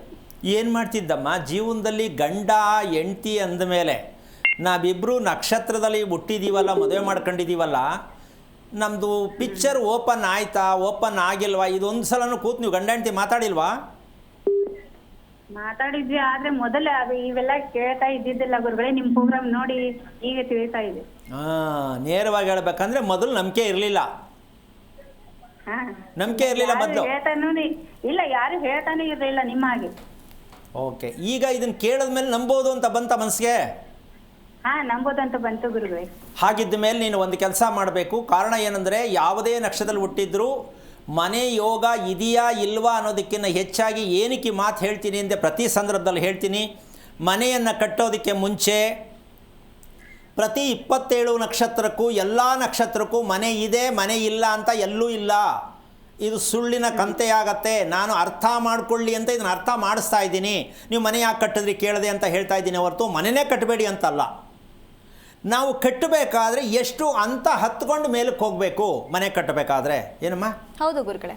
ಎಷ್ಟು ಅಂತ ಭೂಮಿಯಿಂದ ಮೇಲಕ್ಕೆ ಹಂತದ ಮೂಲಕವಾಗಿ ಮನೆಗೆ ಹತ್ತಬೇಕು ಅಂತ ತಿಳ್ಕೋಬೇಕು. ಯಾಕೆ ಅಂದರೆ ಸರಿಯಾದ ರೀತಿಯಲ್ಲಿ ಸೂರ್ಯನಿಂದ ಬರ್ತಕ್ಕಂತಹ ಫಲಗಳು ನಮ್ಮ ಮನೆಗೆ ದಕ್ಕಬೇಕಂದ್ರೆ, ಸೂರ್ಯನ ಫಲಗಳು ನಮಗೆ ದಕ್ಕಬೇಕಂದ್ರೆ ಭೂಮಿಯ ಮಟ್ಟದಿಂದ 3.5 ಅಡಿ ಎತ್ತರದಲ್ಲಿ ನಾವು ನಿಂತ್ಕೋಬೇಕು. ಮನೆಯಲ್ಲಿ ತುಂಬ ಶ್ರೀಮಂತಿಕೆ ಆಗಿರಬೇಕು, ತುಂಬ ಚೆನ್ನಾಗಿರ್ಬೇಕಂದ್ರೆ 5 ಅಡಿ ಎತ್ತರದಲ್ಲಿ ನಾವು ನಿಂತಾಗ ಆ ಮನೆ ಶ್ರೀಮಂತಿಕೆಯ ಮನೆ ಆಗತ್ತೆ. ನಮೋ ನಮ ಯಾರಿಗೂ ಮಾಡಲ್ಲ. ಯಾಕೆ ಅಂದರೆ ಭೂಮಿಯ ಮಟ್ಟದಿಂದ ಮನೆಯ ನೆಲದ ಮಟ್ಟ ಎಷ್ಟು ಇಂಚಿರಬೇಕು, ಎಷ್ಟು ಎತ್ತರ ಇರಬೇಕು, ಇದನ್ನು ತಿಳ್ಕೊಳ್ತಕ್ಕಂಥದ್ದೇ ಸೂರ್ಯನಿಗೂ ಭೂಮಿಗೂ ಇರುವ ನಿಕಟವಾದ ಸಂಬಂಧ. ಇವರಿಬ್ಬರಿಗೂ ಸಂಬಂಧ ಬೇಕಾ ಬೇಡವಾ? ಬೇಕು ಗುರುಗಳೇ. ಸೂರ್ಯನಿಗೆ ಭೂಮಿಗೆ ಸಂಬಂಧ ಕೊಡದೆ ನೀವು ಹೆಂಗೋ ನಿಮ್ಮ ಇಷ್ಟ ಬಂದಾಗ ಮನೆ ಕಟ್ಕೊಂಡ್ಬಿಟ್ಟು 23 ಅಡಿ ಹಿಂಗೆ, 33 ಅಡಿ ಹಿಂಗೆ, 30 ಅಡಿ ಹಿಂಗೆ, 29 ಅಡಿ ಹಿಂಗೆ, ಹಿಂಗೆ ಹಂಗೆ ಎರಡೂ ಹಂಗೆ ಹಿಂಗೆ ಆಗಿ ಕೊನೆಗೆ ಜೀವನ ಎಲ್ಲ ಹೆಂಗೆಂಗೋ ಆಗ್ಬಿಟ್ಟಿರ್ತೀವಿ. ಅದಕ್ಕೋಸ್ಕರವಾಗಿ ಭೂಮಿಗೂ ನಮ್ಮ ಮನೆಗೂ ಇರತಕ್ಕಂಥ ನಿಕಟವಾದ ಸಂಬಂಧವನ್ನು ತಿಳಿಬೇಕಂದ್ರೆ ಸೂರ್ಯ ನಮಗೆ ಕಣ್ಣೆತ್ತು ಪ್ರತಿದಿನ ನಮಗೆ ದರ್ಶನ ಕೊಡ್ತಾನಂತೆ. ಅಂಥ ಅದ್ಭುತವಾದ ಪವಾಡ ನಿಮ್ಮ ಮನೆಯ ಎತ್ತರ, ನಿಮ್ಮ ರಸ್ತೆಯ ಮನೆ ಮುಂದೆ ಇರೋ ರಸ್ತೆಗೂ ನಿಮ್ಮ ಮನೆಗೂ ಇವತ್ತು ಪ್ರತಿಯೊಬ್ಬರು ಅರ್ಥ ಮಾಡ್ಕೊಳ್ಳಿ. ಎಷ್ಟು ಎತ್ತರದಲ್ಲಿ ನೀವು ನಿಂತಿದ್ದೀರಾ ಅಂತ ಗಮನಿಸ್ಕೊಳ್ಳಿ. ನಿಮ್ಮ ಹಣೆ ಬರ, ನಿಮ್ಮ ಕುಟುಂಬದ ರಹಸ್ಯ ಎಲ್ಲ ಅಲ್ಲೇ ಇರುತ್ತೆ. ಇದು ಈ ಮೂಲಕ ಹೇಳಕ್ಕೆ ಇಷ್ಟಪಡ್ತೀನಿ. ತಾಯಿ, ನೀವು ಗಂಡ ಹೆಂಡತಿ ಇಬ್ಬರು ಶಿವನ ದೇವಸ್ಥಾನಕ್ಕೆ ಹೋಗಿ ಭಾನುವಾರ, ಕೇಳಿಸ್ಕೊತಾ ಇದೆಯಮ್ಮ? ಕೇಳಿಸ್ತಾ ಇದೆ. ಭಾನುವಾರ ದಿನ ಶಿವನಿಗೆ ಅಭಿಷೇಕ ಮಾಡಿ ಭಗವಂತ ನಮಗೆ ದಾರಿ ತೋರಿಸಪ್ಪ ಅಂತ ಹೇಳಿ ಪ್ರಾರ್ಥನೆ ಮಾಡಿಕೊಂಡು ಬರೋದಕ್ಕೆ ಪ್ರಯತ್ನ ಪಟ್ಟರೆ ಹೇಳ್ಕೊಡೋಣ. ಆಟೋಮೆಟಿಕ್ಕಾಗಿ ಪಿಕ್ಚರ್ ಚೇಂಜ್ ಆಗೋಕ್ಕೆ ನೀವಿಬ್ಬರು ಏನು ಮಾಡಬೇಕು ಅಂತ ಗಾಬರಿ ಆಗೋದು ಬೇಡ. ಒಳ್ಳೆಯದಾಗಲಿ ತಾಯಿ. ಧನ್ಯವಾದಗಳು ಕರೆ ಮಾಡಿದ್ದಕ್ಕೆ. ಮತ್ತೊಬ್ಬ ಕಾಲರ್ ವೇಟ್ ಮಾಡ್ತಿದ್ದಾರೆ, ಮಾರೇಗೌಡ ಅಂತ ಹೇಳಿ. ಮಾರೇಗೌಡ ಅವರೇ, ಯಾರ ಬಗ್ಗೆ ಕೇಳಬೇಕಾಗಿತ್ತು? ಅವರ ನಕ್ಷತ್ರ ತಿಳಿಸಿ. ಮೀನರಾಶಿ, ರೇವತಿ ನಕ್ಷತ್ರನ? ನಿಮ್ಮ ಧ್ವನಿ ಸ್ಪಷ್ಟವಾಗಿ ಕೇಳಿಸ್ತಾ ಇಲ್ಲ. ಮೇಡಮ್, ರೇವತಿ ನಕ್ಷತ್ರ. ಗುರುಗಳಿದ್ದಾರೆ, ಮಾತನಾಡಿ. ಹಲೋ ಹಲೋ ಗುರುಗಳೇ, ನಮಸ್ಕಾರ. ನಾರಾಯಣ. ಯಾರ್ದು ರೇವತಿ? ಮಗಳು ಗುರುಗಳೇ, ಮಗಳು. ಎಷ್ಟು ವಯಸ್ಸು ಮಗಳಿಗೆ? ಈಗ ಮಗಳು 20 ಏನು ಮಾಡ್ತಿದ್ದಾಳೆ? MBA ಮಾಡ್ತಾ ಇದ್ದಾರೆ. ಏನಾಗಬೇಕಿತ್ತು ಅವಳ ಬಗ್ಗೆ? ಇಲ್ಲ ಬಗ್ಗೆ ಅದೇ ಆರೋಗ್ಯ ಮತ್ತೆ ಅದು. ನಾನು ಮಾತಾಡ್ತಾ ಇರೋದು ಕೇಳಿಸ್ತಾ ಇದೆಯಾ? ಹೌದು ಗುರುಗಳೇ, ಕೇಳ್ತಾ ಇದ್ದೆ ಗುರುಗಳೇ. ಓಕೆ. ನಿಮ್ಮ ಮಗಳು ನೀವು ಹೇಳಿದ್ದನ್ನು ಒಪ್ಕೋತಾಳಾ? ಗುರುಗಳೇ, ಇವಾಗ ಏನು ತೊಂದರೆ ಇಲ್ಲ, ಒಪ್ಕೊಂಡಿದ್ದೆ. ಅಲ್ಲ, ಏನೇ ಹೇಳಿದ್ರು ನಿಮ್ಮ ಮಗಳು ಒಪ್ಕೋತಾಳಾ ಅಂತ ಕೇಳಿದೆ. ಹೌದು ಗುರುಗಳೇ, ಹೌದು ಹೌದು ಹೌದು. ಓಕೆ. ಈಗ ಅವಳು ಆರೋಗ್ಯದ ಬಗ್ಗೆ ಬೇಕಾ? ಆರೋಗ್ಯ ಮತ್ತೆ ಬರ್ತೇವೆ. ಮತ್ತೆ ಅಂದರೆ ಏನು ಮುಂದಕ್ಕೇನು ಕೇಳಿಸ್ತಾ ಇಲ್ಲ. ಏನಪ್ಪ ಹೇಳಿ ನಾನು? ಮತ್ತೆ ಹೌದು, ಆರೋಗ್ಯ. ಕೆಲಸಕ್ಕೆ ಹೋಗ್ತಾ ಇದ್ದಾಳಾ? ಇಲ್ಲ ಇಲ್ಲ ಗುರುಗಳೇ, ಓದ್ತಾ ಇದ್ದಾಳೆ. MBA ಓದ್ತಾ ಇದ್ದಾಳೆ. ಇನ್ನೂ ಎಷ್ಟು ವರ್ಷ ಓದಬೇಕು? ಇನ್ನೂ 2 ವರ್ಷ ಓದಬೇಕಾಗಿತ್ತು ಗುರುಗಳೇ. MBA ಕಂಪ್ಲೀಟ್ ಆಗಬೇಕಾಗಿತ್ತು. ನಾನ್ ವೆಜ್ ತುಂಬ ಇಷ್ಟಪಡ್ತಾಳಾ? ಏನಿಲ್ಲ ಗುರುಗಳೇ, ಅಂತ ಏನು ಇಷ್ಟಪಡಲ್ಲ. ಅಂತ ಏನು ಅಂದರೆ ಬೇಕೇ ಬೇಕು ಅಂತಲೇ ನೀವು ಮಾಡಿದ್ರೆ ಮಾತ್ರ ತಿಂತಾಳ? ಮಾಡಿದ್ರೆ ಮಾತ್ರ ತಿಂತಾಳೆ ಗುರುಗಳೇ. ಇಲ್ಲ ಅಂದರೆ ಕೇಳಲ್ಲ? ಇಲ್ಲ, ಕೇಳಲ್ಲ. ಓಕೆ. ತಿಂತಕ್ಕಂಥ ಅಂದರೆ ಊಟ ಮಾಡ್ತಕ್ಕಂಥ ವಿಧಾನದಲ್ಲಿ ಚೆನ್ನಾಗಿ ಇಷ್ಟಪಟ್ಟು ಊಟ ಮಾಡ್ತಾಳೆ ಅಂತನಾ, ಬೇಕಾಬಿಟ್ಟು ಊಟ ಮಾಡ್ತಾಳೆ ಅಂತನಾ? ಸ್ವಲ್ಪ ಬೇಕಾಬಿಟ್ಟು ಊಟ ಮಾಡ್ತಾಳೆ ಗುರುಗಳೇ. ನೀವು ಕೇಳಬೇಕಿತ್ತು, ಯಾಕಮ್ಮ ಇಷ್ಟ ಇಲ್ವಾ, ರುಚಿ ಇಲ್ವಾ ಅಂತ ಕೇಳಬೇಕಿತ್ತು. ನನ್ನ ಕೈಲಿ ಅಷ್ಟೇ ಊಟ ಮಾಡೋಕ್ಕಾಗೋದು ಅಂತಲ್ಲ, ಜಾಸ್ತಿ ಊಟ ಮಾಡೋದು ಸ್ವಲ್ಪ. ಓಕೆ. ವಯಸ್ಸಿಗೆ ತಕ್ಕಂತೆ ದಪ್ಪ ಎತ್ತರ ಕರೆಕ್ಟಾಗಿದ್ದಾಳ? ಸ್ವಲ್ಪ ಹೈಟ್ ಕಮ್ಮಿ, ದಪ್ಪನ ಕಮ್ಮಿ. ದಪ್ಪ ಕಮ್ಮಿ, ದಪ್ಪನ ಕಮ್ಮಿ, ಹೈಟು ಕಮ್ಮಿ. ಓಕೆ. ಈಗ ನೀವೇನು ಮಾಡೋದು? ಗುರುಗಳೇ, ನಾನು ಬಿಲ್ಡಿಂಗ್ ಅಲ್ಲಿ ಕನ್ಸ್ಟ್ರಕ್ಷನ್ ಕೆಲಸ ಮಾಡ್ತೀನಿ ಗುರುಗಳೇ. ಅದೇ ಗಾರೆ ಕೆಲಸ. ಎಷ್ಟು ವರ್ಷದಿಂದ ಮಾಡ್ತಿದ್ದೀರಾ? ಒಂದು 10 ವರ್ಷದಿಂದ ಮಾಡ್ತೀನಿ ಗುರುಗಳೇ. ಅದಕ್ಕೆ ಮುಂಚೆ? ಅದಕ್ಕೆ ಮುಂಚೆಗೆ ನಾನು ಲೇಬರ್ ಕೆಲಸ ಮಾಡ್ತೀನಿ ಗುರುಗಳೇ. ಓಕೆ. ಅಂದು ಮನೆಗೆ ಸಂಬಂಧಪಟ್ಟಂಥದ್ದನ್ನೇ ಮಾಡ್ತಾ ಇರೋದು? ಹೌದು ಸರ್, ಮನೆ ಬಿಲ್ಡಿಂಗ್ ಕಟ್ಟೋಂಥ ಸಂಬಂಧಕ್ಕೆ ಮಾಡ್ತೀನಿ. ಪರವಾಗಿಲ್ವಾ? ಎಲ್ಲ ಸಂಪಾದನೆ ಮಾಡಿದ್ದೀರಾ? ನೆಮ್ಮದಿಯಾಗಿದ್ದೀರಾ? ತೃಪ್ತಿಯಾಗಿದ್ದೀರಾ? ಜೀವನಕ್ಕೆ ಪರವಾಗಿಲ್ಲ ಗುರುಗಳೇ. ಇವಾಗ ಜೀವನ ನಡ್ಕೊಂಡು ಹೋಗ್ತಾ ಇದೆ. ಅಂತ ನಾಗರ ಎತ್ತರಕ್ಕೂ ಹೋಗಿಲ್ಲ, ಅಂತ ಲೋ ಕೆಳಕ್ಕೂ ಬಂದಿಲ್ಲ. ಓಕೆ. ನಿಮ್ಮ ಮಗಳಿಗೆ ಚಿಕ್ಕಂದಿಂದ ಯಾವಾಗಾದರೂ ಆಗಲಿ ಕಿವಿಯಲ್ಲಿ ನೋವು ಬಂದಿದ್ದು ಗೊತ್ತಿತ್ತಾ? ಕಿವಿ ನೋವು ಅಂತ ಏನು ಹೇಳಲ್ಲ ಗುರುಗಳೇ, ಗಂಟಲು ನೋವು ಅಂತ ಹೇಳ್ತಾರ ಅವರು. ಕೇಳಿ ಯಾವಾಗಲೂ ಗೊತ್ತಿಲ್ಲ ನಿಮಗೆ ಕಿವಿಯಲ್ಲಿ ನೋವಿರೋದು? ಇಲ್ಲ, ಕಿವಿ ನೋವು ಅಂತ ಹೇಳಿಲ್ಲ. ಕಣ್ಣು? ಒಂದೊಂದ್ ಸ್ವಲ್ಪ ಕಣ್ಣು ನೋವು ಅಂತ ಹೇಳಲ್ಲ, ನೋಡ್ಬೇಕಾದ್ರೆ ಒಂದ್ ಸ್ವಲ್ಪ ಕಣ್ಣು ಮಿಟಿಸ್ತಾರೆ ಗುರುಗಳೇ. ಇದು ಸಮಸ್ಯೆ ಅಂತ ನಿಮ್ಗೆ ಅನ್ನಿಸ್ತಾ ಅಥವಾ ಅದು ಮಾಮೂಲಿ ಏನೂ ಆಗಲ್ಲ ಬಿಡು ಅಂತಾನ, ಹೇಗದು? ಇಲ್ಲ ಗುರುಗಳೇ, ಸಮಸ್ಯೆ ಅಂತ ಅನ್ನಿಸ್ತು. ಈ ತರ ಬಿಡಿ ಅಂತ ಗುರುಗಳು ನಮ್ಗೆ ಯಾರು ಗಂಧರಾಮ್ ಸಿಕ್ಲಿಲ್ಲ ನೋಡಿ. ಇಲ್ಲಿ ನೀವು ವಿಷಯ ತಿಳ್ಕೊಳ್ಬೇಕಾಗಿರ್ತಕ್ಕಂಥದ್ದು ಈಗ ವಿಚಾರ ಏನಂತಂದರೆ, ನಾನು 7 ದ್ವಾರಗಳು ಅಂತ ಹೇಳಿದೆಮ್ಮ. ಅಂದರೆ ನಮ್ಮ ತಲೆಯಲ್ಲಿರ್ತಕ್ಕಂಥದ್ದು 7 ದ್ವಾರಗಳಿದೆ. ಈಗ ಇದರಲ್ಲಿ ಕಿವಿಯಲ್ಲಿ, ಕಣ್ಣಲ್ಲಿ, ಮೂಗಲ್ಲಿ, ಗಂಟ್ಲಲ್ಲಿ, ಬಾಯಲ್ಲಿ ಯಾವುದೇ ಭಾಗದಲ್ಲಿ ಸ್ವಲ್ಪ ಲೋಪ ಬಂದರೂ ನಾವು ತಿಳ್ಕೋಬೇಕು ಏನಾಗಿದೆ ಅಂದರೆ, ಕರಳಲ್ಲಿ ಸಣ್ಣದಾಗಿ ಹುಣ್ಣು ಆಗುವ ಸನ್ನಿವೇಶಗಳು ಈ ರೇವತಿ ನಕ್ಷತ್ರಕ್ಕೆ ಇರುತ್ತೆ. ಕರಳಲ್ಲಿ ಸಮಸ್ಯೆ ಇರುತ್ತೆ. ಆದ ಕಾರಣ ಈ ತಲೆಯಲ್ಲಿರ್ತಕ್ಕಂಥ 7 ದ್ವಾರಗಳಲ್ಲಿ ಯಾವುದು ಬೇಕಾದ್ರೆ ಮುಚ್ಕೋಬಹುದು, ಹಿಡ್ಕೋಬಹುದು. ಎಲ್ಲಿರೋದು? ಕರಳಿಗೂ ಕಾಲಿಗೂ ತಲೆಗೂ ಎಷ್ಟೊಂದು ವಿಚಾರವನ್ನು ಕೊಡುತ್ತೆ, ಯೋಚನೆ ಮಾಡಬೇಕು. ಕಿವಿ ಕಣ್ಣು 2 ತೊಂದರೆ ಕೊಟ್ಟಿದೆ ಅಂದರೆ ನಿಮ್ಮ ಕರಳು ತುಂಬ ದಿನದಿಂದನೇ ರಜಾ ತಗೊಂಡ್ಬಿಟ್ಟೈತೆ. ನಿಮ್ಮ ವಂಶದಲ್ಲಿ ಬಂದಿರತಕ್ಕಂಥ ಒಂದು ಕಾಯಿಲೆಯೂ ಕೂಡ ಅನುವಂಶೀಯವಾದ ಕಾಯಿಲೆ ಯಾವುದು ಅಂದರೆ ಕಿವಿ ಮುಚ್ಕೊಳ್ಳೋದು, ಕಿವಿ ನೋವು ಬರೋದು. ಇದು ಯಾವ ಕಾರಣಕ್ಕೂ ನಿಮಗೆ ಮನಸ್ಸಿಗೆ ನೆಮ್ಮದಿ ಕೊಡತಕ್ಕಂತಹ ಜೀವನ ಸಿಗಲಿಕ್ಕಿಲ್ಲ. ನೀವು ಎಷ್ಟೇ ಚೆನ್ನಾಗಿರ್ಬೋದು, ನೀವೇನೇ ಶ್ರೀಮಂತಿಗೆ ಇರ್ಬೋದು, ಮನಸ್ಸಿಗೆ ಯಾವಾಗಲೂ ಸದಾ ಬೇಜಾರು, ಹೇಳೋಕ್ಕೂ ಆಗಲ್ಲ, ಅನುಭವಿಸೋಕ್ಕೂ ಆಗಲ್ಲ. ಈಗ ಮದುವೆ ಯಾಕೆ, ಒಳ್ಳೆ ಕೆಲಸ ಬಂದ್ರೂ ಸಂಬಳ ಯಾಕೆ, ನನಗೆ ಊಟ ಯಾಕೆ, ಯಾರ ಕುಟುಂಬದಲ್ಲಿ ಯಾರನ್ನು ಕಟ್ಕೊಂಡು ನಾನು ಏನು ಮಾಡಬೇಕಾಗಿದೆ, ನನಗೆ ಖುಷಿ ಇಲ್ಲ ಅಂದರೆ ನಾನೇನು ಮಾಡಲಿ ಅಂತಕ್ಕಂಥ ಮಟ್ಟಕ್ಕೆ ಹೋಗುತ್ತೆ ರೇವತಿ ನಕ್ಷತ್ರ. ಈಗ ಮಗುವಿಗೆ ಇದನ್ನೆಲ್ಲ ಕೇಳಿ ಸರಿಪಡಿಸೋಕ್ಕೆ ಯಾರಿಂದ ಆಗತ್ತೆ? ಈಗ ಮಗುವಿನಲ್ಲಿ ಏನು ಆಗ್ತಾ ಇದೆ ಅಂತ ಯಾವ ತಂದೆ ತಾಯಿಗೆ ಗೊತ್ತಾಗತ್ತೆ? ಈಗ ಜಾತಕ ಕುಂಡಲಿ ಬರೀತಕ್ಕಂತಹ ಗಣಪಂಡಿತರುಗಳಿಗೆ ಈ ಒಂದು ಭಾಗದ ದೇಹದ ಇಂತಿಂಥ ಭಾಗದಲ್ಲಿ ಈ ಸಮಸ್ಯೆ ಇದರಿಂದ ಉಂಟಾಗ್ತಾ ಇದೆ, ಇದರಿಂದ ಮಗು ಅನುಭವಿಸ್ತಾ ಇದೆ ಅಂತಕ್ಕಂಥದ್ದು ಯಾವ ಪಂಡಿತ ಹೇಳಲಿಕ್ಕೆ ಸಾಧ್ಯ ಇದೆ? ಆಗಿದೆ, ಆಗತ್ತೆ, ಸಾಧ್ಯನೇ ಇಲ್ಲ, ಹುಟ್ಟೇ ಇಲ್ಲ. ಇದನ್ನು ಸಾರಿ ಹೇಳ್ತೀನಿ. ಒಂದು ಮಗುವಿನ ದೇಹದ ಯಾವ ಭಾಗದಲ್ಲಿ ಏನು ಆಗ್ತಾ ಇದೆ ಅಂತ ಹೇಳೋಕ್ಕೆ ಯಾವ ಕೈಯಿಂದ, ಯಾವ ಕಾರಣದಿಂದನೂ, ಯಾರಿಂದನೂ ಹೇಳಲಿಕ್ಕಾಗಿಲ್ಲ, ಆಗೋದು ಇಲ್ಲ. ಅದು ಹೇಳಬೇಕಾದ್ರೆ ಇದೊಂದು ಕಾರ್ಯಕ್ರಮದಲ್ಲಿ ಮಾತ್ರ ನಿಮಗೆ ಸಿಗಬೇಕಾದ ಸತ್ಯವಾದ ಸಂಗತಿ. ನಿಮ್ಮ ದೇಹದ ಯಾವುದೇ ಭಾಗಗಳು ಏನೆಲ್ಲ ಡ್ಯಾಮೇಜ್ ಆಗಿದೆ, ಇದಕ್ಕೆ ಕಾರಣಗಳು ಏನು? ಅಪ್ಪನ, ಅಮ್ಮನ, ತಾತನ, ಅಜ್ಜಿನ ಏನು? ನಿಮ್ಮ ಹಿಂದಿನ ಕರ್ಮಗಳು ಏನು? ಅದು ಕರ್ಮ ಅಲ್ಲ, ನೀವು ಮಾಡಿರೋದು ಟೋಪಿ. ಬದುಕಲಿಕ್ಕೆ ಮಾಡುವಂಥ ಮನುಷ್ಯ ಹಾಕಿರೋದು ಇನ್ನೊಬ್ಬರಿಗೆ ಟೋಪಿ, ಹೌದು ತಾನೆ? ಮನುಷ್ಯ ಬದುಕಬೇಕು ಅಂತಲೇ ಬಂದಿರೋದು ಅಂತ ತಿಳ್ಕೊಂಡಿರ್ತಕ್ಕಂತಹ ಇದೇ ದೊಡ್ಡ ಕರ್ಮ. ನಾನಿಲ್ಲಿ ಬದುಕಕ್ಕೆ ಬಂದಿದ್ದೀನಿ, ಇದು ತುಂಬ ತಪ್ಪು ಮಾಹಿತಿ. ಹಿಂದೆ ನೀನು ಮಾಡಿದ್ದದ್ದು ಬದುಕಕ್ಕೆ ಬಂದಿದ್ದೀನಿ ಅಂತ ಮಾಡಬಾರ್ದು ಮಾಡಿದ್ದೀಯಾ? ಆ ಸಾಲ ತೀರಿಸುವಂಥ ಭಗವಂತ ಮತ್ತೆ ರಿಪೀಟ್ ಕಳಿಸಿದ್ದಾನೆ, ತೀರಿಸ್ಬಿಡ್ಬಾ ಅಂತ.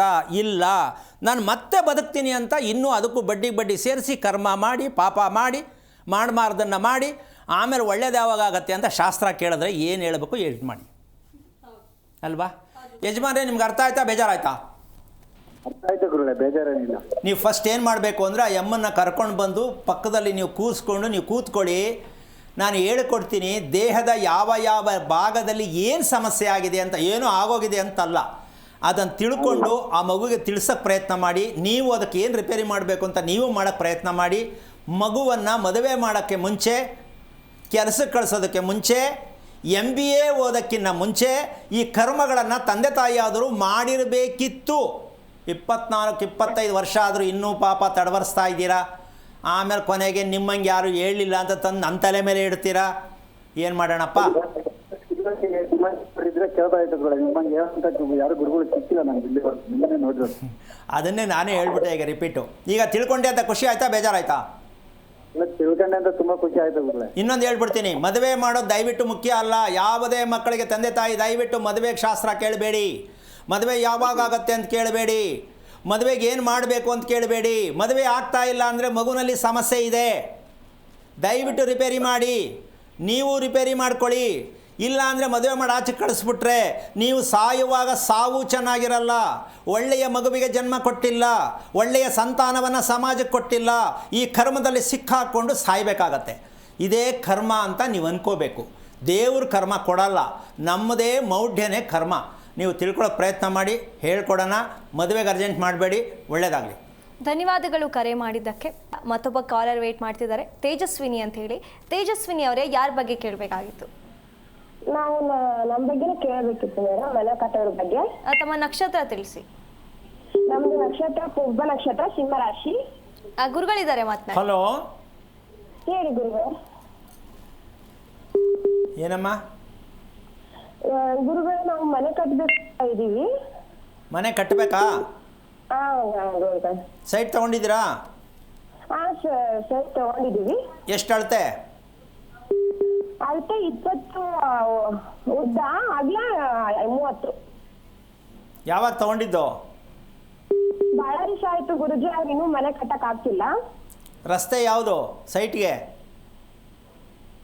ಗುರುಜಿ, ರಸ್ತೆ ಯಾವುದಮ್ಮ ಸೈಟ್ಗೆ? ಯಾವ ದಿಕ್ಕಿನ ರಸ್ತೆ?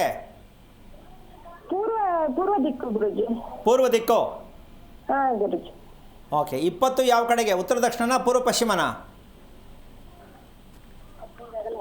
20 ಅಡಿ ಪೂರ್ವ ಪಶ್ಚಿಮ ಉದ್ದ ಇದೆಯಾ, ಉತ್ತರ ದಕ್ಷಿಣ ಉದ್ದ ಇದೆಯಾ? 20. ಉತ್ತರ ದಕ್ಷಿಣ ಉದ್ದ ಇದೆ ಗುರುಜಿ. ಉತ್ತರ ದಕ್ಷಿಣ 20. ಗುರುಜಿ. ಪೂರ್ವ ಪಶ್ಚಿಮ 30. ಗುರುಜಿ. ಓಕೆ. ಈಗ ಯಾರ ಹೆಸರು ತೊಗೊಂಡ್ರದು ಮನೆ ಸೈಟು? ನಮ್ಮ ಅತ್ತಮ್ಮರೇ ಹೆಸರಿಗೆ ತಗೊಂಡಿರೋದು ಗುರು. ಯಾರ ಹೆಸರು? ಅತ್ತೆ. ಅತ್ತಮ್ಮರೇ ಗುರು. ಇದು ಭಾಗ್ಯಮ್ಮ ಅಂತ ಅಂದ್ರು ಅತ್ತಮ್ಮರ್ದು. ಓಕೆ. ಈ ಪುಬ್ಬ ನಕ್ಷತ್ರ ಯಾರದ್ದು? ಪುಬ್ಬ ನಕ್ಷತ್ರ ನಂದು ಗುರುಜಿ. ನಿಮ್ಮ ತಂದೆ ಏನು ಮಾಡ್ತಾರೆ? ನಮ್ಮ ತಂದೆ ಫಾರ್ಮರ್ ಇದ್ದಾರೆ ಗುರುಜಿ. ಈಗ ಅತ್ತೆ ಮನೆಗೆ ಮದುವೆ ಆಗಿದೆ. ಎಷ್ಟು ವರ್ಷ ಆಯ್ತು ಮದುವೆ ಆಗಿ? ಈಗ ಒಂದು 8 ತಿಂಗಳು ಆಯ್ತು ಗುರುಜಿ. 8 ತಿಂಗಳು? ಗುರುಜಿ. ನಿಮ್ಮ ಯಜಮಾನ್ರು ಏನು ಕೆಲಸ ಮಾಡೋದು? 2 ವೀಲರ್ ಶಾಪ್ ಇದೆ ಗುರುಜಿ ನಮ್ಮ ಯಜಮಾನ್ರದ್ದು. ಅವ್ರ ನಕ್ಷತ್ರ ಗೊತ್ತಾ? ಇಲ್ಲ ಗುರುಜಿ, ಅಷ್ಟು ಈಗ. ಅಲ್ಲಮ್ಮ, ಈಗ 8-10 ತಿಂಗಳು ಮದುವೆ ಆಯಿತು ಅಂದರೆ ನಕ್ಷತ್ರ ಗೊತ್ಕೊಳ್ದೆ ಯಾಕೆ ಮದುವೆ ಮಾಡ್ಕೊಂಡೆ? ಗುರುಜಿ, ನಮ್ದು ಲವ್ ಮ್ಯಾರೇಜ್ ಆಗಿತ್ತು ಗುರುಜಿ. ಈಗ ನೋವು. ಓಕೆ ಅಮ್ಮ, ಬೇಜಾರು ಮಾಡ್ಕೋಬೇಡ. ಗುರುಜಿ. ಲವ್ ನಿನ್ನ ಕಡೆಯಿಂದ ಶುರು ಆಯ್ತಾ, ಆ ಕಡೆಯಿಂದ ಶುರು ಆಯ್ತಾ? ಆ ಕಡೆಯಿಂದ ಶುರು ಆಗಿದ್ದು ಗುರುಜಿ. ಓಕೆ. ನೀನೇನು ಓದಿದ್ಯಾ? ನಮ್ದು ಡಿಪ್ಲೊಮಾ ಆಗಿದೆ ಗುರುಜಿ. ಯಾವ ವಾರ ಹುಟ್ಟಿದ್ದು? ನಮ್ದು ಬುಧವಾರ ಗುರುಜಿ ಹುಟ್ಟಿದ್ದು. ಓಕೆ. ನೀವು ಮದುವೆ ಮಾಡ್ಕೊಂಡು ಜಾಗ ಯಾವುದು? ಜಾಗ ಜಗತ್ತ ಹೇಳಿ ಗುರುಜಿ. ಯಾವುದಮ್ಮ? ಕಾಲ ಮಾಡುವ ದೇವಸ್ಥಾನನಾ? ಗುರುಜಿ, ದೇವಸ್ಥಾನ. ನೀವಿಬ್ಬರೇನೆ ಮಾಡ್ಕೊಂಡಿದ್ದು ಮದುವೆ? ಯಾರು ಇದ್ರ ಜೊತೆಯಲ್ಲಿ? ಜೊತೆ ಇದ್ರು ಗುರುಜಿ. ಇವ್ರ ಅಕ್ಕ ಅಕ್ಕಂಗ ಅವರೆಲ್ಲ ಇದ್ರು ಗುರುಜಿ. ಓಕೆ. ನಿಮಗೆ ಮಕ್ಕಳೆಷ್ಟು? ಇನ್ನೂ ಆಗಿಲ್ಲ ಅಲ್ಲ? ಇನ್ನೂ ಆಗಿಲ್ಲ ಗುರುಜಿ. ಓಕೆ. ಈಗ ನಿಮಗೆ ಮಗು ಹುಟ್ಟಿದ್ರೆ ಲವ್ ಮಾಡೋ ಮಗುನೇ ಹುಟ್ಟಲಾ ಅಥವಾ ಬೇಡವಾ? ಏನಾಗುತ್ತೆ ನೋಡೋಣ. ಅಲ್ಲಮ್ಮ, ಈಗ ನಿಮ್ಗೆ ಹುಟ್ಟೋ ಮಗು ಲವ್ ಮಾಡೋ ಮಗುನೇ ಹುಟ್ಟಲಾ ಅಥವಾ ಏನು ಅಂತ ಕೇಳ್ತಾ ಇದ್ದೀನಿ. ಅದಂಗೆ ಇವ್ರು ಲವ್ ಮಾಡಿದ್ರು, ಅದಂಗೆ ಮಗು ಮಾಡ್ಬಿಡಕ್ಕಾಯ್ತದೆ? ಇವ್ರಿಗೊಂದು ನ್ಯಾಯ, ಅದಕ್ಕೊಂದು ನ್ಯಾಯ. ಎಷ್ಟು ಬುದ್ಧಿವಂತರ ನಮ್ಮ ಜನ. ಆ ಮಗು ಲವ್ ಮಾಡಿದ್ರೆ ಓಡ್ಕೊಂಡು ಹೋಗ್ತಾರೆ, ಇವ್ರು ಮಾತ್ರ ಲವ್ ಮಾಡಿಬಿಟ್ರು. ಯಾಕೆ ಈ ವಿಚಾರ ಕೇಳಿದೆ ಅಂತ ಇಟ್ಕೋ. ಲವ್ ಮಾಡಿದವ್ರಿಗೆ ಹುಟ್ಟೋ ಮಗು ಲವ್ ಮಾಡೋದೇ ಮಗು ಹುಟ್ಟೋದು. ಯಾಕೆ ಅಂದರೆ ನಿಮ್ಮಪ್ಪ ಅಮ್ಮನ ಏನು ಗೋಳು ಹಾಕ್ಕೊಂಡ್ರೋ ನಿಮ್ಮನ್ನು ಗೋಳು ಹಾಕ್ಕೊಳ್ಳೋದೇ ಹುಟ್ಟೋದು. ಅದು ಚೇಂಜ್ ಮಾಡೋಕ್ಕಾಗಲ್ಲ, ಸಾಧ್ಯನೇ ಇಲ್ಲ. ಎಷ್ಟೊಂದು ಬುದ್ಧಿವಂತರು ಲೆಕ್ಕ ಹಾಕೊಳ್ಳಮ್ಮ. ಇವ್ರು ಮಾತ್ರ ಲವ್ ಮಾಡ್ಬೋದು, ಮಕ್ಕಳು ಮಾಡಬಾರ್ದು. ಅವ್ರಿಗೊನ್ನೇ ಇವ್ರಿಗೊನ್ನೇ. ಯಾಕೆ ಮಾತು ಕೇಳಿದೆ ಅಂದರೆ, ಮನೆ ಕಟ್ಟೋದನ್ನ ಸೈಡ್ಗೆ ಹಾಕ್ಬಿಟ್ಟು, ಯಾಕೆ ಅಂದರೆ ಇದನ್ನು ಅಸುರಿತನದ ಮದುವೆ ಅಂತಾರೆ, ರಾಕ್ಷಸ ಮದುವೆ ಅಂತಾರೆ ಲವ್ ಮದುವೆಯನ್ನು. ಬೇಜಾರು ಮಾಡ್ಕೊಬೇಡ ತಾಯಿ, ನನಗೆ ಬೈಕೊಂಡ್ರೂ ಪರವಾಗಿಲ್ಲ. ಈ ರೀತಿ ಶಾಸ್ತ್ರಸಮ್ಮತವಾದ ತಂದೆ ತಾಯಿಗಳ ಆಶೀರ್ವಾದದಿಂದ ಯಾರು ಮದುವೆ ಮಾಡ್ಕೊಂಡಿಲ್ವೋ ಅವರು ಆಸ್ತಿಯನ್ನು ಮಾಡಿದರೆ ತುಂಬ ದುಃಖವನ್ನು ಕೊಡುತ್ತೆ. ಮೊದಲು ಇದಕ್ಕೆ ಮಾಡಿಕೊಂಡಿದ್ದಕ್ಕೆ ತಪ್ಪಿಗೆ ನಾವು ಏನು ಮಾಡ್ಕೋಬೇಕು? ದುಡುಕಿ ಮದುವೆ ಲವ್ ಮಾಡ್ಕೊಂಡಾಯಿತು. ಆದರೆ ತಂದೆ ತಾಯಿಗಳ ಮನಸ್ಸಿಗೆ ನೀವು ಯಾವ ಕಾರಣಕ್ಕೂ ಒಳ್ಳೆಯವರಾಗ್ಲಿಕ್ಕೆ ಸಾಧ್ಯ ಇಲ್ಲ. ಪ್ರತಿನಿತ್ಯ ಶಾಪವನ್ನು ತಟ್ಟುತ್ತೆ. ಅರ್ಥ ಆಯ್ತಾ, ಬೇಜಾರಾಯ್ತಾ? ಮತ್ತೆ ಮರಿಗೆ ಸ್ವಲ್ಪ ಕಾಲು ನೋವು ಹೋಗಿ ಅಪ್ಪಂದನೂ ಇತ್ತು, ಅದ್ರ ಬಗ್ಗೆ ಕೇಳಬೇಕಿತ್ತು. ಒಂದು ನಿಮಿಷ ವಿಷಯ ತಿಳ್ಕೊ ಫಸ್ಟು. ಯಾರ ಕಾಲು ನೋವು ನಿನ್ಗ? ನಮ್ಮ ಅತ್ತೆ ಮರಿ ಗುರುಜಿ. ನಿಮ್ಮ ಅತ್ತೆಗ? ಅಮ್ಮಗೆ. ನಿಮ್ಮ ಅತ್ತೆ ವಯಸ್ಸೆಷ್ಟು? ವಯಸ್ಸು 52 ಗುರುಜಿ. ನಾನು ಮಾತಾಡ್ತಾ ಇದ್ದೀನಿ ನಿನ್ನ ಬಗ್ಗೆ, ನಿನ್ನ ಮತ್ತೆ ವಿಷಯಕ್ಕೆ ಯಾಕೆ ಹೋದೆ? ಏನಮ್ಮ ಅಂದರೆ ನಿನಗಿಷ್ಟ ಇಲ್ಲ? ನಾನು ಹೇಳ್ತಾ ಇದ್ದೀನಿ ಕೇಳಿಸ್ಕೊ. ನಿನ್ನ ಬಗ್ಗೆ ಮಾತ್ರ ನಿಮ್ಮ ಅತ್ತೆ ಬಗ್ಗೆ ಏನಕ್ಕೆ ಹೋಗ್ತೀಯಾ? ತಪ್ಪಲ್ವಾ ಇದು? ಮೊದಲು ಶಿಸ್ತು ಕಲ್ತ್ಕೊಳ್ಳದೆ ಮನೆ ಕಟ್ಬೋದಾ, ಮದುವೆ ಮಾಡ್ಕೋಬೋದಾ, ಮಗು ಮಾಡ್ಕೋಬೋದಾ ಅಂತ ಶಾಸ್ತ್ರ ಕೇಳಕ್ಕೆ ಹೋಗಬೇಡಿ. ಮೊದಲು ನಾವು ಮಾಡಿರ್ತಕ್ಕಂಥ ಅಪರಾಧ ಏನು, ವಂಶಕ್ಕೆ ದೊಡ್ಡ ಆಪತ್ತು, ತಂದೆ ತಾಯಿಗಳಿಗೆ ಕೊಟ್ಟಿರ್ತಕ್ಕಂಥ ಒಂದು ಶಾಪ, ಇದಕ್ಕೆ ಪ್ರಾಯಶ್ಚಿತ್ತ ಮಾಡ್ಕೊಳ್ದೇನೆ ದಯವಿಟ್ಟು ಮನೆ ಕಟ್ಟಕ್ಕೆ ಹೋಗಬೇಡ ಅಮ್ಮ. ಕಟ್ಟಿದ್ರೆ ಅದು ನೀವೇ. ಯಾಕೆಂದರೆ ಪುಬ್ಬ ನಕ್ಷತ್ರಕ್ಕೆ ಈಗ ನೀವು ಯಾವ ಕಾರಣಕ್ಕೂ ಆಶೀರ್ವಾದ ಮೂಲಕ, ತಂದೆ ತಾಯಿ ಮೂಲಕ ಮದುವೆ ಆಗಿಲ್ಲ, ಶುಭ ಆಗಿಲ್ಲ ಅಂದಮೇಲೆ ನೀವು ಮುಂದೆ ಮಾಡ್ತಕ್ಕಂಥದ್ದು ಯಾವುದು ಶುಭ ಆದರೂ ನೆಮ್ಮದಿ ಕೊಡಲ್ಲ, ತುಂಬ ಕಷ್ಟಕ್ಕೆ ಸಿಕ್ಕಾಕೋತೀರಾ. ಯೋಚನೆ ಮಾಡಿ ತಿಳ್ಕೊಳ್ಳೋಕೆ ಪ್ರಯತ್ನ ಮಾಡ್ತಾಯಿ. ಒಳ್ಳೆಯದಾಗಲಿ. ಧನ್ಯವಾದಗಳು ಕರೆ ಮಾಡಿದ್ದಕ್ಕೆ. ಮತ್ತೊಬ್ಬ ಕಾಲರ್ ವೇಟ್ ಮಾಡ್ತಿದ್ದಾರೆ, ಪ್ರೀತಿ ಅಂತ ಹೇಳಿ. ಪ್ರೀತಿ ಅವರೇ, ಯಾರ ಬಗ್ಗೆ ಕೇಳಬೇಕಾಗಿತ್ತು? ನಮ್ಮ ಬಗ್ಗೆನೇ ಕೇಳಬೇಕಾಗಿತ್ತು. ತಮ್ಮ ನಕ್ಷತ್ರ ತಿಳಿಸಿ. ನಕ್ಷತ್ರ ಮೃಗಶಿರ ನಕ್ಷತ್ರ, ಋಷಭ ರಾಶಿ. ಗುರುಗಳಿದ್ದಾರೆ, ಮಾತನಾಡಿ. ಹಲೋ ಶಿವಂ ಗುರುಜಿ. ನಾರಾಯಣ, ಏನು ಓದಿದ್ಯಮ್ಮ? MSc ಓದಿನ ಗುರುಜಿ. ಹುಟ್ಟಿದ ವಾರ ಯಾವುದು? ಸೋಮವಾರ ಗುರುಜಿ. ಏನು ಆಗಬೇಕು ಅಂತ ಕರೆ ಮಾಡಿದ್ಯಮ್ಮ? ಗುರುಜಿ ದಾಂಪತ್ಯದ ಬಗ್ಗೆ ಕೇಳ್ಕೊಂತ ಗುರುಜಿ ಕಾಲ್ ಮಾಡಿದ್ದೇನೆ. ಮದುವೆ ಆಯಿತಾ? ಆಗಿದೆ ಗುರುಜಿ, 4 ವರ್ಷ ಆಯ್ತು ಗುರುಜಿ. ಯಾವ ವಾರ ಮದುವೆ ಆಯಿತು? ಸೋಮವಾರ ಗುರುಜಿ. ನೀನು ಹುಟ್ಟಿದ್ದು? ಸೋಮವಾರ ಗುರುಜಿ. ಏನು ಅರ್ಜೆಂಟ್ ಇತ್ತಾ ಮದುವೆಗೆ? ಹಂಗೇನಿಲ್ರಿ ಗುರುಜಿ. ಅಲ್ಲಮ್ಮ, ಯಾಕೆ ಕೇಳ್ತಾ ಇದ್ದೀನಿ ಅಂದರೆ, ಅರ್ಜೆಂಟಿಗೆ ಮದುವೆ ಮಾಡ್ಕೊಳ್ಳೋರು ಹುಟ್ಟಿದ ದಿನ ಮದುವೆ ಮಾಡ್ಕೊಳ್ಳೋರು. ಗುರುಜಿ ತಪ್ಪಾಯ್ತು, ನಮ್ದು ಗುರುವಾರ ಹುಟ್ಟಿದ್ದೇನೆ ಗುರುಜಿ. ಗುರುವಾರ ತಿರುಗಿಸ್ಬಿಟ್ಯಾ ನೀನೇ? ಇಲ್ಲ ಗುರುಜಿ. ಓಕೆ, ತೊಂದರೆ ಇಲ್ಲ. ಇದೆಲ್ಲ ಅಭ್ಯಾಸ ಇದೆ ನಮ್ಮಲ್ಲಿ. ಈ ಹೆಸರು ಸಲಾಗಿಲ್ಲ ಅಂದರೆ ಇನ್ನೊಂದು ಹೆಸರಿದೆ ನಂದು ಅಂತಾರೆ. ಇರಲಿ, ಏನು ಮಾಡೋಕ್ಕಾಗಲ್ಲ. ಓಕೆ, ಏನಕ್ಕೆ ಕರೆ ಮಾಡಿದೆ? ದಾಂಪತ್ಯದ ಬಗ್ಗೆನಾ? ಹಾಂ ಗುರುಜಿ, ಈಗ ದಾಂಪತ್ಯದ ಬಗ್ಗೆ. ಈಗ ನಿಂದು ಮೈನಸ್ ಯಾವ ಕಡೆಯಿಂದ? ನನ್ನ ಕಡೆಯಿಂದ ಮೈನಸ್ ಆಗ್ತಾ ಇದೆ ಅಂತನಾ, ಗಂಡನ ಕಡೆಯಿಂದ ಮೈನಸ್ ಆಗ್ತಾ ಇದೆ ಅಂತನಾ? ಇಲ್ಲ ಗುರುಜಿ, ಇಬ್ಬರ ಕಡೆಯಿಂದ ಏನಿಲ್ಲ, ಪ್ರಾಬ್ಲಮ್ ಇಲ್ಲ. ಬಟ್ ಹಾಸ್ಪಿಟ್ಲಿಗೆ ಎಲ್ಲ ತೋರಿಸಿದೆ ಗುರುಜಿ, ಪ್ರಾಬ್ಲಮ್ ಏನಿಲ್ಲ ಅಂತ ಹೇಳ್ತಿದ್ದಾರೆ. ಬಟ್ ನಮ್ದು ಮದುವೆ 4 ವರ್ಷ ಆಯಿತು. ಸೊ ಫಸ್ಟ್ 1 ವರ್ಷಕ್ಕೆ ಕನ್ಸೀವ್ ಆಗಿದ್ದೆ ಗುರುಜಿ, ಅದಾದ್ಮೇಲೆ ಮತ್ತೆ ಕನ್ಸೀವ್ ಆಗ್ತಿಲ್ಲ ಗುರುಜಿ. ಈ ಕನ್ಸೀವ್ ಬಗ್ಗೆ ನಿನಗೆ ಬೇಕಾಗಿದೆಯಾ? ಹಾಂ ಗುರುಜಿ. ಮತ್ತೇನು ದಾಂಪತ್ಯದ ಬಗ್ಗೆ ಅಂದ್ಬಿಟ್ಟಲ್ಲಮ್ಮ, ಎಲ್ಲಿಂದ ಎಲ್ಲಿಗೆ ಹೋಗುತ್ತೆ ವಿಚಾರ? ನಮಗೆ ಸಂತಾನಕ್ಕಾಗಿ ವಿಷಯ ಬೇಕು ಅಂತ ಕೇಳಬೇಕು. ಹೌದ್ರಿ, ಕಾಲ್ ಮಾಡಿದಾಗ ಹಂಗೆ ಹೇಳಂತ ಹೇಳಿದ್ರು ಗುರುಜಿ, ದಾಂಪತ್ಯ ಬಗ್ಗೆ ಕೇಳಂತ ಹೇಳಿದ್ರು. ಓಕೆ, ನಿಮ್ಮ ಯಜಮಾನ್ರು ಏನು ಮಾಡ್ತಾರೆ? ಅವ್ರು ಹುಬ್ಳಿ ಕಲ್ಯಾಣ ಜ್ಯುವೆಲರ್ಸಲ್ಲಿ ವರ್ಕ್ ಮಾಡ್ತಾರೆ ಗುರುಜಿ. ಓಕೆ, ನಿಮ್ಮ ಯಜಮಾನ್ರ ನಕ್ಷತ್ರ ಗೊತ್ತಾ? ಸಾರಿ, ಅವ್ರಿಗೆ ಗೊತ್ತಿಲ್ಲ ಗುರುಜಿ ನಮಗೆ. ಯಾಕೆ ಇದೆಲ್ಲ ತಿಳ್ಕೊಬಾರ್ದು ಅಂತನಾ? ನಂಬಿಕೆ ಇಲ್ವಾ ಇವೆಲ್ಲ ವಿಷಯ ನಾನು ಕೇಳೋದು? ನಕ್ಷತ್ರ, ಗಂಡಂದು ಹೆಂಡ್ತಿದು ನಕ್ಷತ್ರ ಬೇಕು ಅಂತ ಗೊತ್ತಿತ್ತಾ ಇಲ್ವಾ ನಿನಗೆ?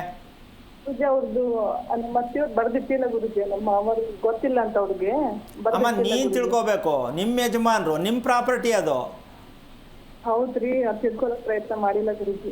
ಅಯ್ಯೋ, ತಿಳ್ಕೊಳ್ದೆ ಮತ್ತೆ ಕುರುಡು ರಸ್ತೆಯಲ್ಲಿ ಮಗು ಬೇರೆ ತಗೊಂಡ್ರೆ ಅದು ಕುರುಡು ಮಗುನೇ ಹುಟ್ಟೋದು. ತಪ್ಪಲ್ವೇನಮ್ಮ? ನಕ್ಷತ್ರ ಯಾಕೆ ಬೇಕಾಗತ್ತೆ ಅಂದರೆ, ಗಂಡ ಊಟ ಮಾಡ್ತಕ್ಕಂಥದ್ದು, ಹೆಂಡತಿ ಊಟ ಮಾಡ್ತಕ್ಕಂಥದ್ದು ಯಾವ ಕ್ವಾಲಿಟಿಯಲ್ಲಿ ಊಟ ಮಾಡ್ತಾರೆ ಅಂತ ಗೊತ್ತಾಗತ್ತೆ.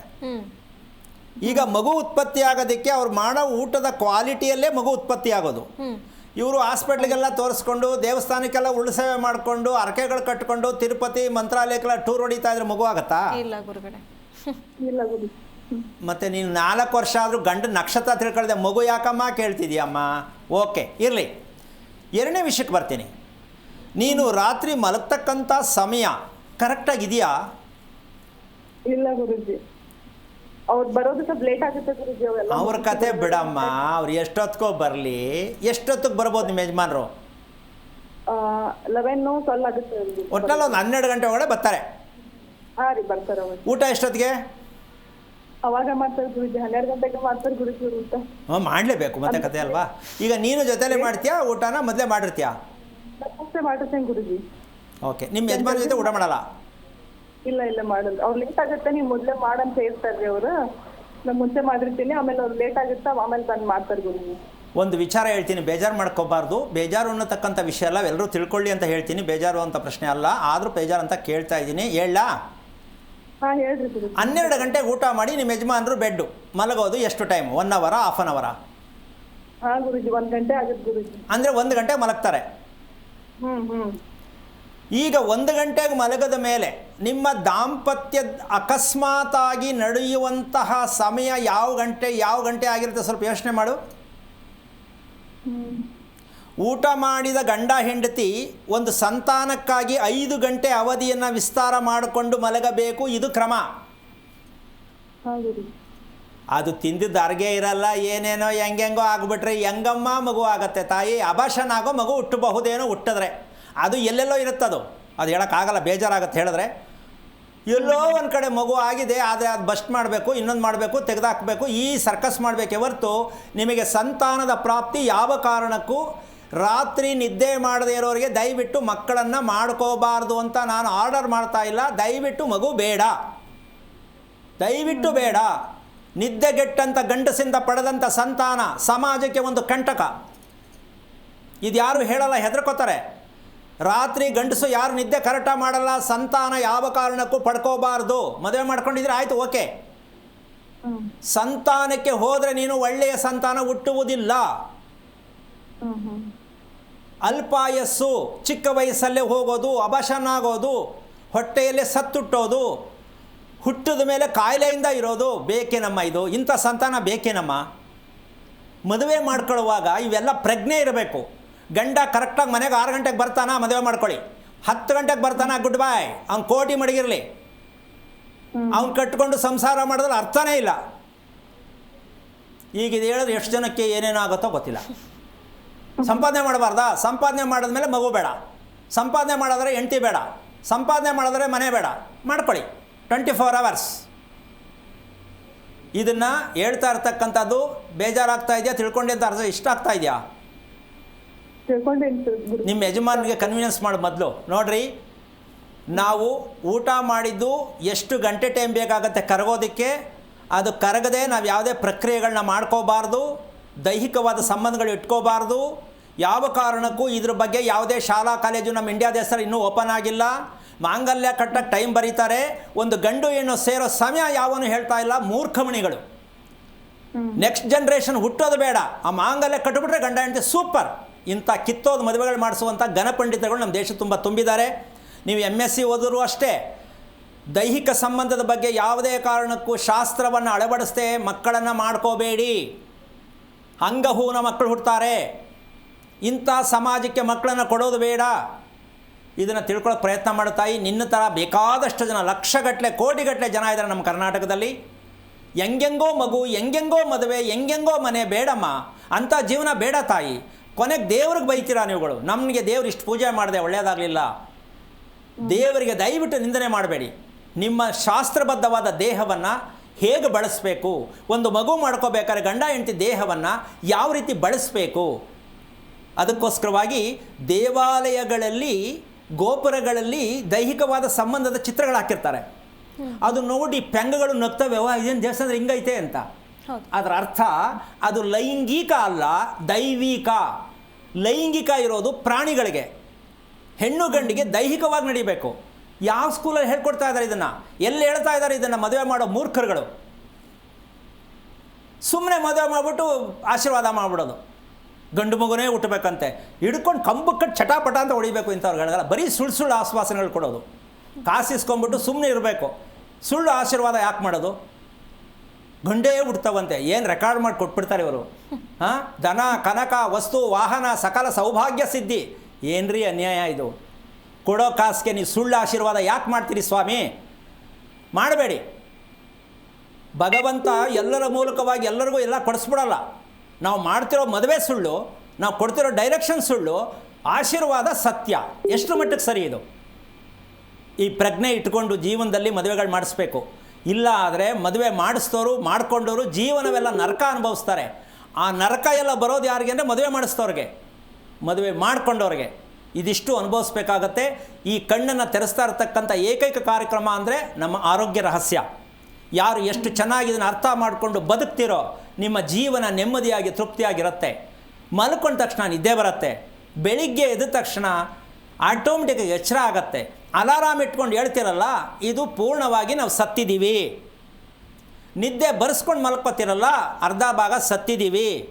ಈ ಸತ್ಯವನ್ನು ತಿಳ್ಕೊಂಡಮ್ಮ, ನೀನು ಓದಿದೀಯಾ, ಮಗುನ ಮಾಡ್ಕೊಳಕ್ಕೆ ಹೋಗ್ಬೇಡ, ನಿನ್ನ ಗಂಡನ ಕೂರ್ಸ್ ಕನ್ವಿನ್ಸ್ ಮಾಡು, ಕೋಟಿ ರೂಪಾಯಿ ಬರೋದು ಬೇಡ, ಸಾಯಂಕಾಲ 6 ಗಂಟೆಗೆ ಮನೆಗೆ ಬರಬೇಕು, 7 ಗಂಟೆ ಒಳಗಡೆ ಊಟ ಆಗಬೇಕು, ಆಗಿದ್ದ ಮೇಲೆ ಮಗು ಮಾಡ್ಕೋಬೇಕು, ಮದುವೆ ಆಗಾಯಿತು. ಈ ವಿಚಾರವನ್ನು ಕೂರಿಸಿ ಮಾತಾಡು, ಬೇಜಾರು ಮಾಡಿ ಜಗಳ ಮಾಡೋಕ್ಕೆ ಹೋಗ್ಬೇಡ.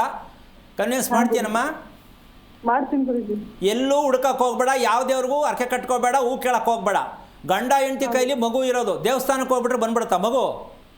ಅಲ್ಲ ಗುರುಜಿ. ದೇವಸ್ಥಾನಕ್ಕೆ ಹೋಗಿ ಬೇಡಿದ್ರೆ ಯಾವ್ದು ಮಗು ಬರುತ್ತೆ ಅಂದರೆ ನಿಮ್ಗೆ ಕಾಟ ಕೊಡೋ ಮಗುನೇ ಹುಟ್ಟೋದು. ಅಲ್ಲಿಂದ ಬಂದ್ಬಿಟ್ಟು ಮಂಜುನಾಥನಿಗೆ ಹೋಗಿದ್ದೆ ಅಂದ್ಬಿಟ್ಟು ಮಂಜು ಅಂತ ಇಟ್ಬಿಡೋದು. ರಾಘವೇಂದ್ರ ಸ್ವಾಮಿಗೆ ಹೋಗ್ಬಿಟ್ರೆ ರಾಘು ಅಂತ ಇಟ್ಬಿಡೋದು. ಏನಮ್ಮ?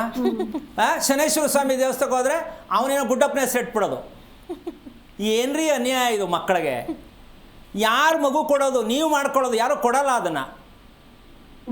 ಈ ಸತ್ಯ ತಿಳ್ಕೊಳ್ಳಿ. ಒಳ್ಳೆಯದಾಗಲಿ. ಧನ್ಯವಾದಗಳು ಕರೆ ಮಾಡಿದ್ದಕ್ಕೆ. ಗುರುಗಳೇ, ಮೀನರಾಶಿ ರೇವತಿ ನಕ್ಷತ್ರ ಬಗ್ಗೆ ಹೇಳ್ತಾ ಇದ್ರಿ. ಹಿಂದಿನ ಜನ್ಮದಲ್ಲಿ ಮಾಡಿರುವಂಥದ್ದು ಇವಾಗ ಅವ್ರು ಅನುಭವಿಸ್ತಿರ್ತಾರೆ ಅಂತ ಹೇಳಿದ್ರಿ. ಹಾಗಾದರೆ ಅದಕ್ಕೆ ಪರಿಹಾರ ಏನು ಗುರುಗಳೇ? ಈಗ ಪರಿಹಾರ ಅಂದರೆ ಸಾಂಬಾರು ಕೆಟ್ಟಿದೆ, ಏನಕ್ಕೆ ಕೆಡ್ತು ಅಂತ ನೀವು ತಿಳ್ಕೊಬೇಕು.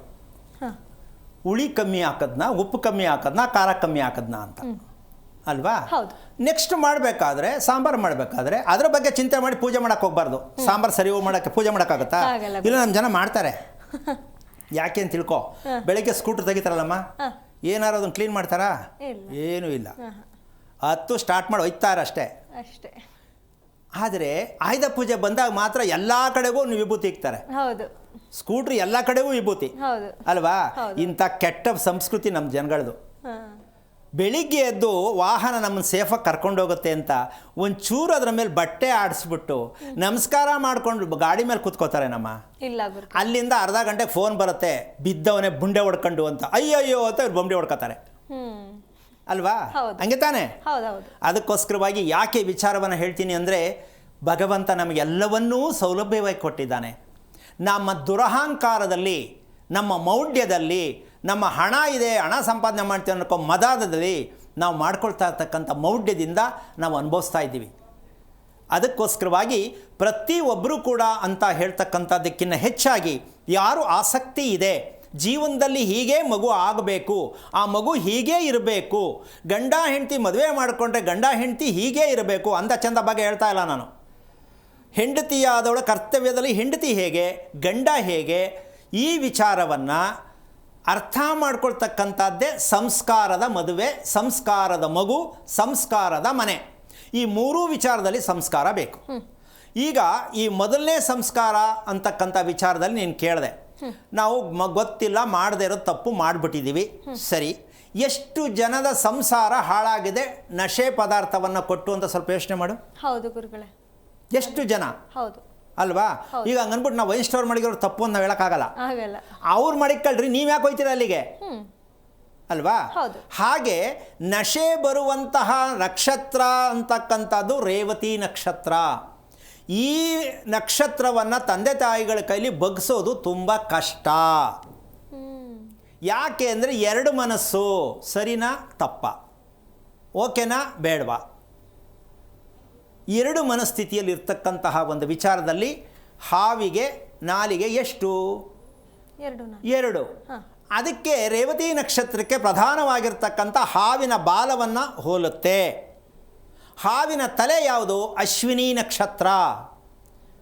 ಅದರ ತಲೆ ಅಶ್ವಿನಿ ನಕ್ಷತ್ರ ತಲೆ ಹಾವಿದ್ದು, ರೇವತಿ ನಕ್ಷತ್ರ ಬಾಲ. ಇದ್ರ ಮಧ್ಯೆ ಇರತಕ್ಕಂಥದ್ದು 25 ನಕ್ಷತ್ರಗಳು. ಎಲ್ಲ ನಕ್ಷತ್ರಗಳು ಒಂದು ಸರ್ಪದ ಸಮೂಹದಲ್ಲಿ ದೇಹದಲ್ಲಿ ಇದೆ.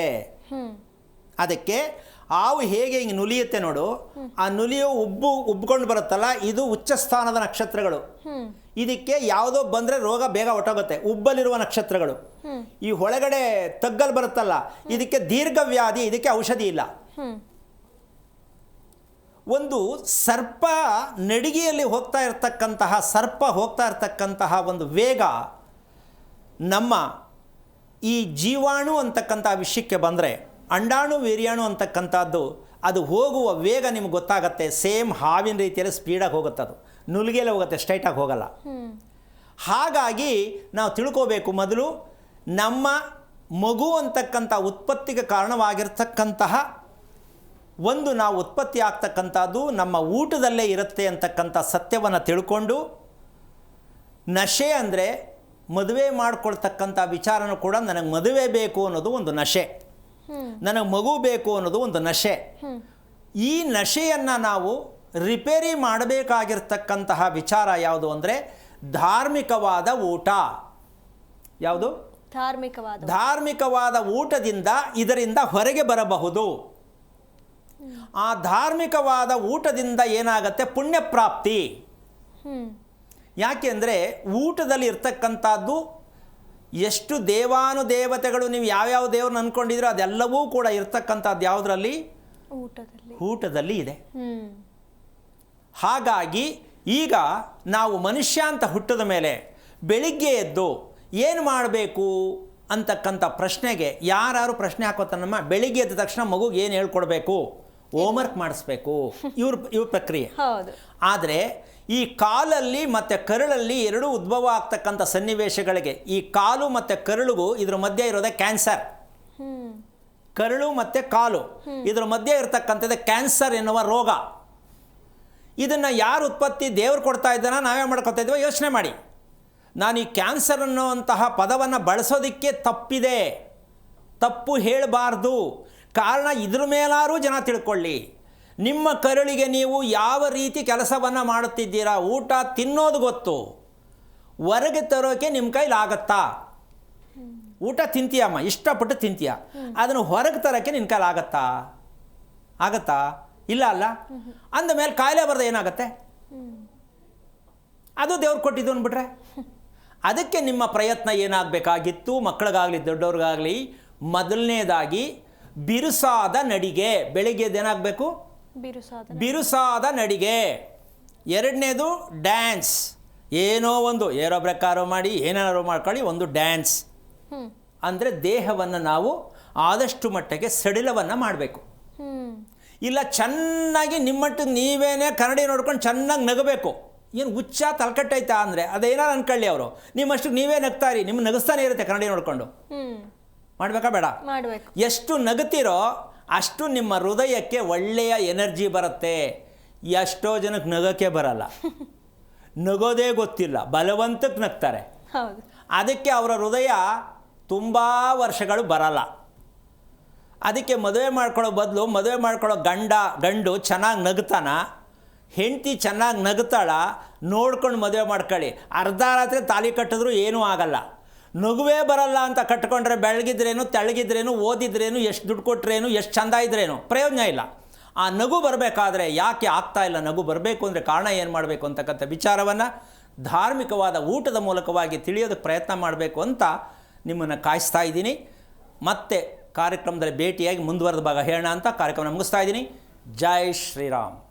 ಗುರುಗಳೇ, ಇಷ್ಟೊತ್ತು ನಮ್ಮೊಂದಿಗೆ ಕಾರ್ಯಕ್ರಮದಲ್ಲಿ ಭಾಗಿಯಾಗಿ ನಮ್ಮ ಪ್ರಶ್ನೆಗಳಿಗೆ ಹಾಗೆ ನಮ್ಮ ವೀಕ್ಷಕರ ಪ್ರಶ್ನೆಗಳಿಗೆ ಉತ್ತರ ಕೊಟ್ಟಿದ್ದಕ್ಕೆ ತಮಗೆ ಧನ್ಯವಾದಗಳು. ನೋಡಿದಲ್ಲ ವೀಕ್ಷಕರೇ, ಇದಾಗಿತ್ತು ಇವತ್ತಿನ ವಿಶೇಷ. ನೋಡ್ತಾ ಇರಿ ಜಿ ಕನ್ನಡ ನ್ಯೂಸ್, ಸತ್ಯವೇ ಸುದ್ದಿಯ ಜೀವಾಳ. ಹೆಚ್ಚಿನ ಮಾಹಿತಿಗಾಗಿ ಸಂಪರ್ಕಿಸಿ ಶ್ರೀಮಾನ್ ಶ್ರೀ ಪುರುಷೋತ್ತಮ್ ದೇಶಿಕ್ ಗುರೂಜಿ, ಶ್ರೀ ಧರ್ಮ ಮಾರ್ಗ ಕಚೇರಿ, ನಂಬರ್ 532, ಮಲಥಳ್ಳಿ ಮುಖ್ಯ ರಸ್ತೆ, ಬೆಂಗಳೂರು 560056. ಸಂಪರ್ಕಿಸಿ 9148639933, 8618915231, 91082588834.